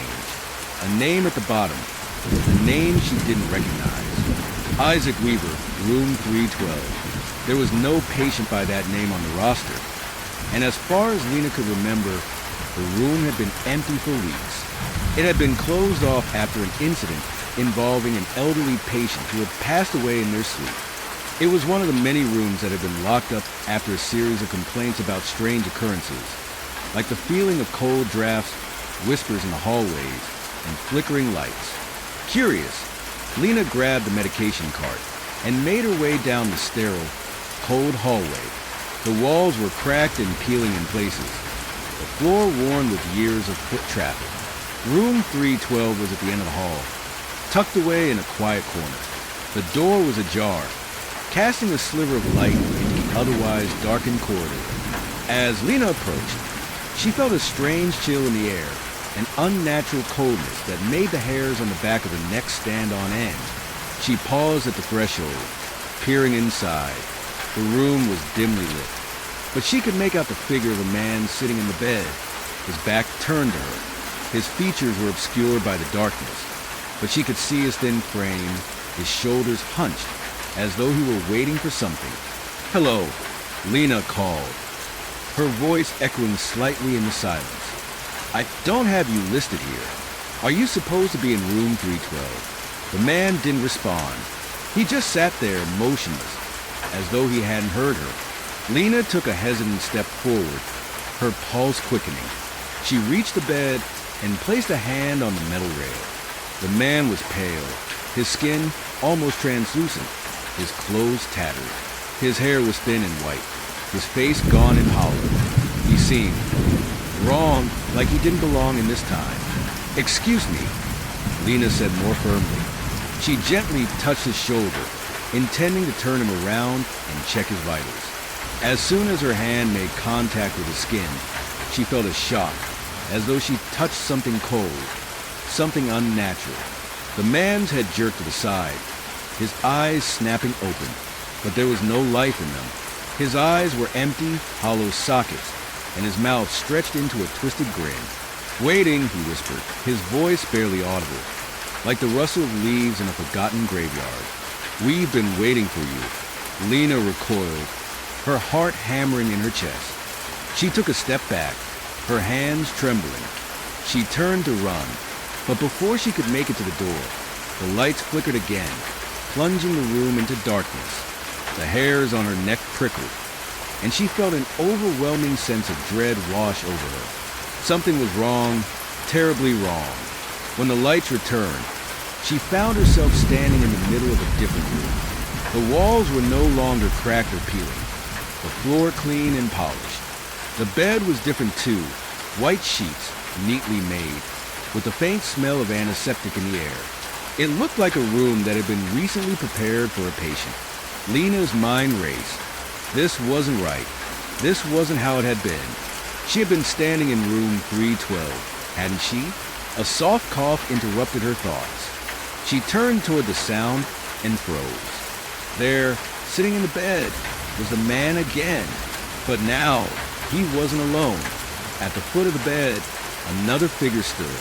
A woman, her face obscured by long, tangled hair, her body hunched and gaunt. She was staring at Lena with hollow eyes, her lips curled in a faint, unsettling smile. "Please," the woman croaked. "We've been waiting." Lena backed away, her heart racing. She didn't know what was happening, but she had to get out of this place. This couldn't be real. None of this made sense. As she turned to flee, the hallway stretched out before her, longer than it had ever been before. The door she had entered through was no longer visible, and the walls seemed to close in around her. The air was thick with an oppressive weight, like something was holding her here, keeping her in this nightmarish space. She heard the soft shuffle of footsteps behind her. Turning, she saw the man, Isaac Weaver, rising from the bed, his pale face twisted in that horrible grin. "We've all been waiting," he whispered again, his voice carrying through the heavy air. Lena ran, her footsteps echoing in the empty hall. She turned a corner and nearly collided with a nurse she didn't recognize, someone who seemed just as lost as she felt.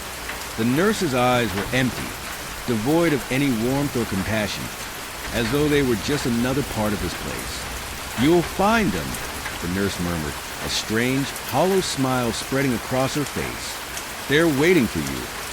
Lena didn't know who they were, but she knew she couldn't stay here. She couldn't let them find her. She had to escape, but when she reached the stairwell, she stopped short. The door was locked. Panic surged through her. She banged her fist against the door, but it refused to budge.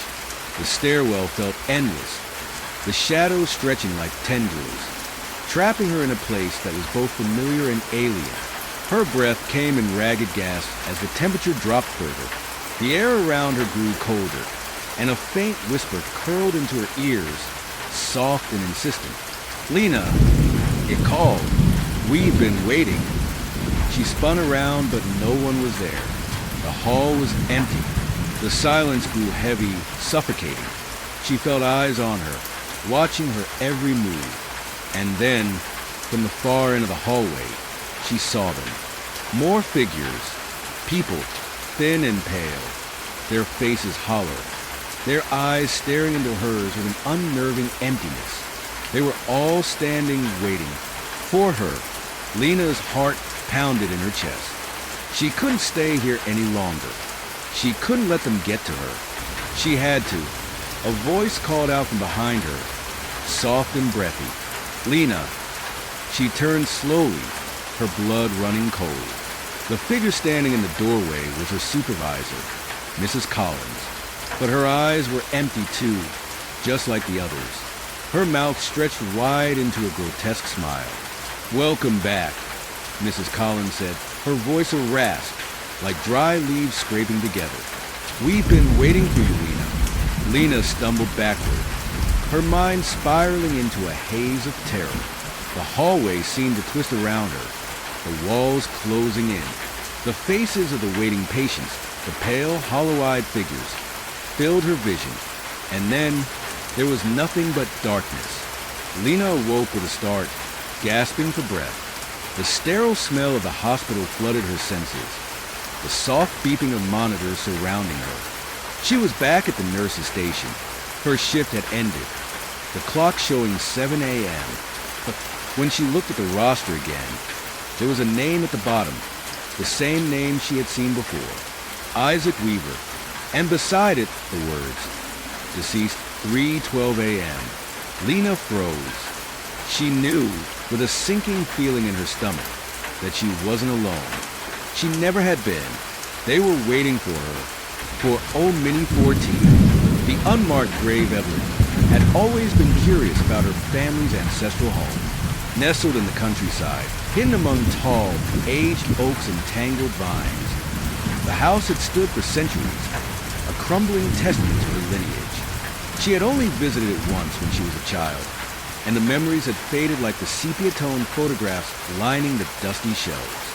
Now, in her late 20s, Evelyn returned with a sense of apprehension and nostalgia, drawn by the need to reconnect with the past, to understand the dark, tangled history her parents often avoided speaking of. The house was as she remembered, massive, with high ceilings and long hallways that seemed to stretch into oblivion.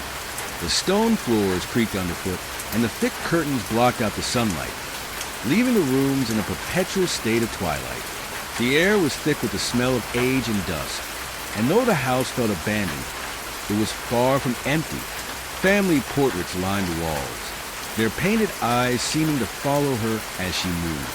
Her parents had gone away for the week, leaving Evelyn alone with the house and its many secrets. They had warned her in their quiet, indirect way to avoid certain areas, the attic, the cellar, and especially the garden. There were always whispers about the garden, strange stories Evelyn could never quite piece together, but she had shrugged them off, dismissing them as superstitions and overactive imaginations of old relatives. The sun was setting on her third evening in the house, and Evelyn found herself wandering through the garden behind the house. The garden was overgrown, vines twisting around old stone statues, the once pristine hedges now tangled in wild. It was a place of forgotten beauty, but the longer she lingered, the more uneasy she felt. A chill had settled in the air, as though the earth itself was exhaling something ancient and heavy.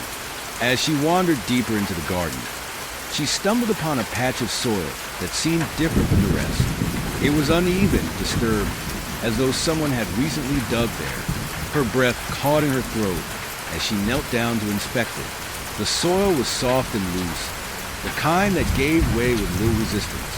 There, partially uncovered by the wild grass, was a small, unmarked stone. Evelyn's heart pounded as she cleared away the loose dirt with her fingers. The stone was cold, and despite its lack of engraving, there was an unmistakable heaviness to it, an aura of finality. The earth around it was disturbed, as though something had recently been buried there, or had tried to rise from beneath it. She swallowed hard, her mind racing with questions. Had this grave been here for decades? For centuries? Or was it a recent addition, one hidden away to avoid detection?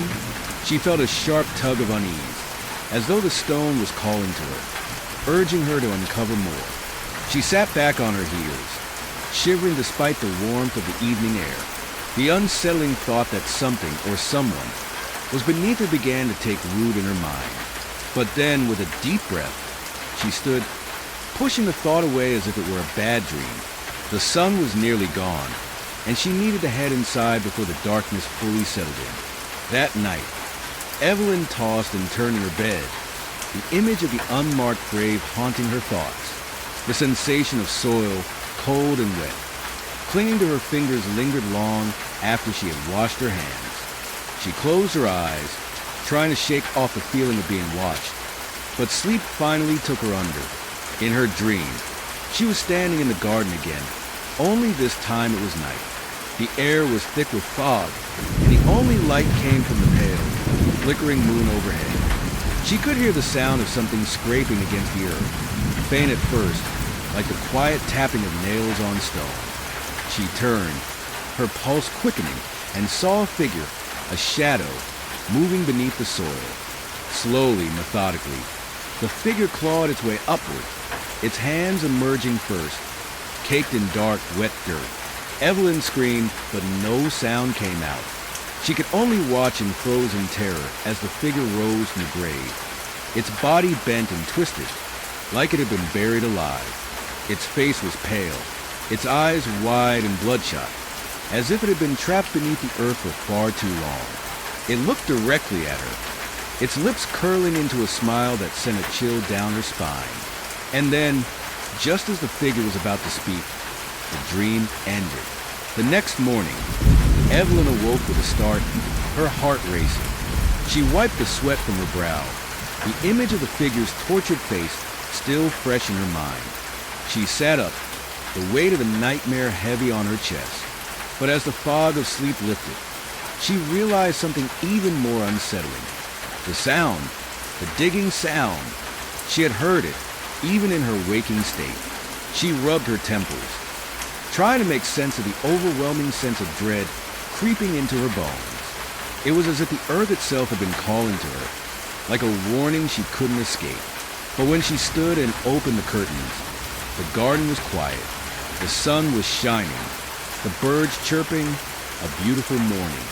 Shaking her head, Evelyn dismissed the thought as the result of a bad dream, but the unease lingered, gnawing at her. She made herself some tea and tried to focus on the simple tasks of the day, unpacking her things, exploring the old family rooms. But every time she glanced out of the window at the garden, she couldn't shake the feeling that something was wrong.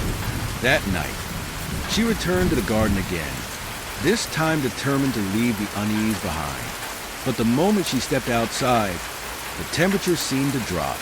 The garden was bathed in shadow, the wind rustling the trees in a way that made her skin crawl.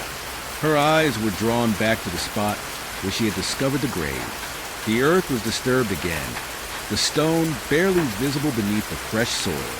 But this time, something was different. There was an unmistakable presence in the air, a tension, as though something unseen was lurking, waiting.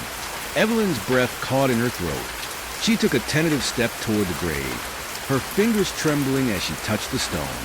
The air around her grew heavier, thick with an oppressive, ancient energy. And then she heard it, a faint scraping sound, like nails dragging against stone.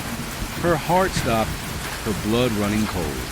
The sound grew louder, more frantic, as though someone was desperately trying to break free. Evelyn stumbled back, her feet entangling in the overgrown grass, but she couldn't move fast enough. The digging sound was no longer confined to her dreams. It was real. Her breath caught in her throat as the ground beneath her trembled, the earth shifting with unnatural force. The soil began to stir, rising in slow, deliberate movements. Then, with a sickening crunch, the stone covering the grave shifted. Evelyn screamed, but the sound of her own voice was drowned out by the relentless scraping of nails on stone. From beneath the soil, the figure emerged. It was the same twisted form she had seen in her dream, but now it was even worse. Its body was skeletal, its skin stretched thin and gray, hanging loosely from the frame. Its eyes were wide and bloodshot, like two empty pits of despair, staring into her soul. It opened its mouth, but the words that came out were garbled guttural, like something born of the earth itself. Evelyn stumbled back, but the figure's hand shot out, grabbing her by the wrist with a strength that defied the grave it had emerged from. She gasped for air, her body cold with terror, as the figure dragged her closer. "You've awoken me," it whispered, its voice a low rasp, like the wind in a graveyard. "Now you will join me." Her scream was the last sound she made before the earth swallowed her whole. The next morning, the sun rose once more over the family estate, casting long shadows across the overgrown garden. But the grave, the unmarked stone, nothing remained. In its place, a patch of soil, smooth and untouched. And far away, in the quiet halls of the ancestral home, the soft scraping sound began again. 15. The Black Mirror was late afternoon when Lucas stumbled upon the flea market in the heart of the city. He wasn't looking for anything in particular, just passing time before he had to head back to the dull routine of his apartment. His steps were aimless as he wandered through the rows of old tables and stalls, each one piled high with relics of forgotten lives. Faded books, tarnished silverware, cracked porcelain dolls. Most of it was junk, relics that no one had any use for anymore, but it was the kind of place that attracted the oddest people.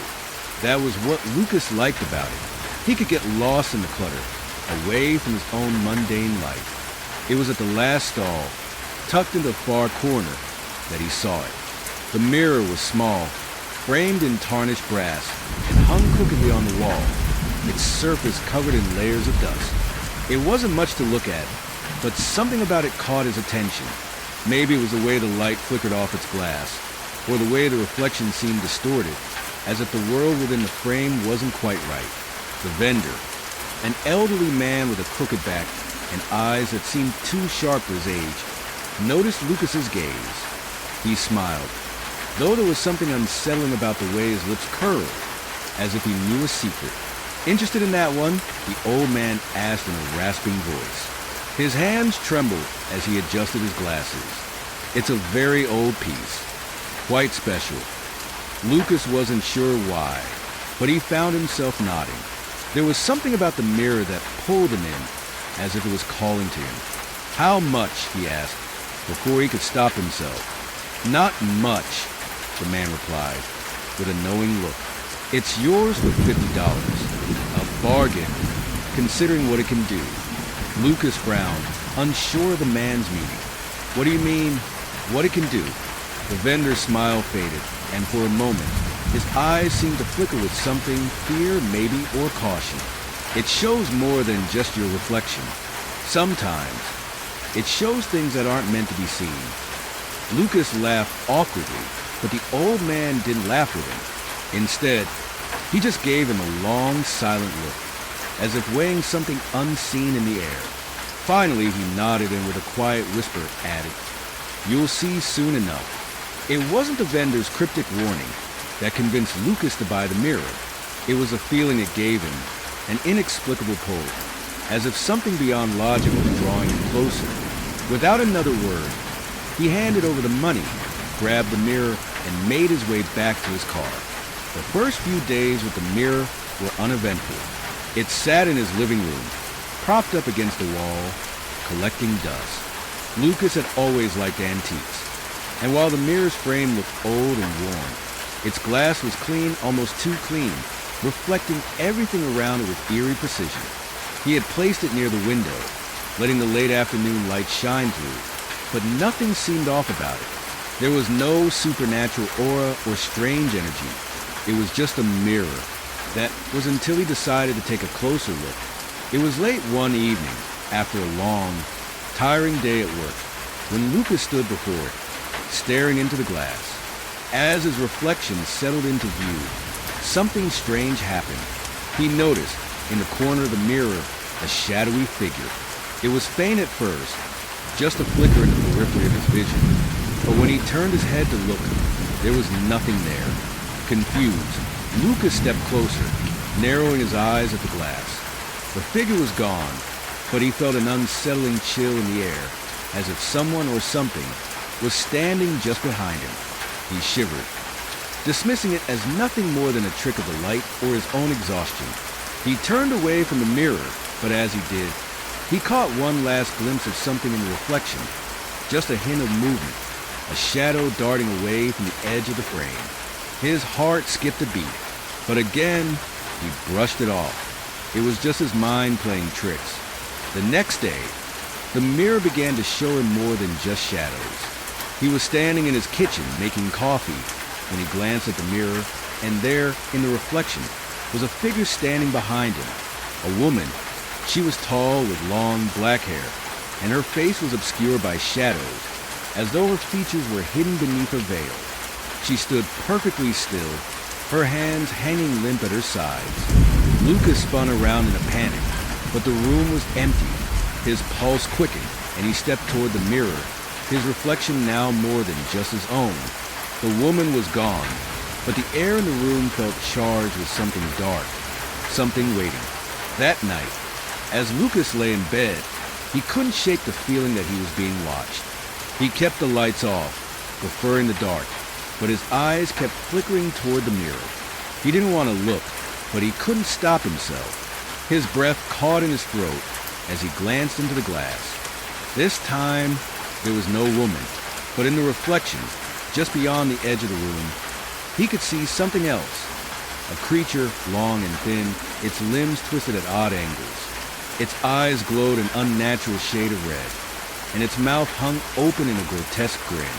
The creature didn't move, it just stared at him, waiting. Lucas froze, his body cold with terror. His eyes flicked back to the empty room, and he saw nothing. But in the mirror, the creature remained, its eyes never leaving his. The nightmares began soon after. Every night, the same creature would appear, watching him with its malevolent gaze, its twisted grin widening as the days went by. It would stand in the corners of his room, peering from behind furniture, lurking just out of sight. But no matter where he went, no matter how fast he moved, it was always there waiting. And then, the mirror began to show him things that hadn't happened yet. One morning, as he got dressed, he noticed a flash of movement in the reflection. A figure, barely visible, was walking toward him from behind. He turned around to find the room empty, but in the mirror, the figure was still there, inching closer with every passing second. That evening, Lucas decided to confront the mirror. He needed answers. It was no longer a curiosity or a strange artifact. It had become a part of his life, a constant presence that he could not escape. Standing before it, Lucas focused, watching intently as the reflection in the glass slowly shifted. This time, it wasn't just a figure, it was him. His reflection grinned, wide and malicious, its eyes glinting with something darker than he could comprehend. For the first time, Lucas felt truly afraid. His reflection, the thing he had trusted for so many years, was mocking him. And as he stared into the mirror, he realized with a sickening clarity that it wasn't just mimicking his every move. It was controlling them. His reflection leaned closer, its grin widening impossibly, and in that moment, Lucas knew that the thing in the mirror wasn't just a reflection. It was something else, something alive, something waiting to break free. And then it spoke. "Come closer," the reflection whispered, its voice dripping with malice.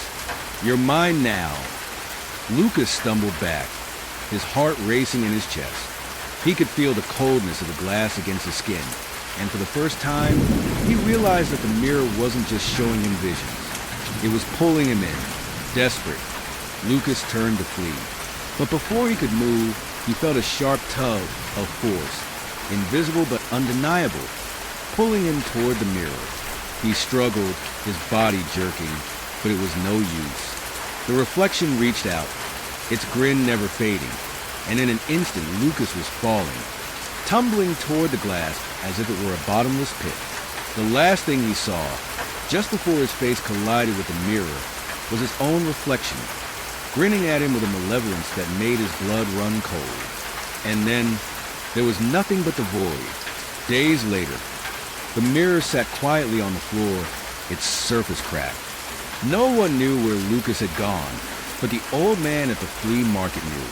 He had seen it all before. The mirror had claimed another soul, and soon it would be passed on again, ready for its next victim. After all, A mirror's reflection is never truly your own. It's the one you leave behind,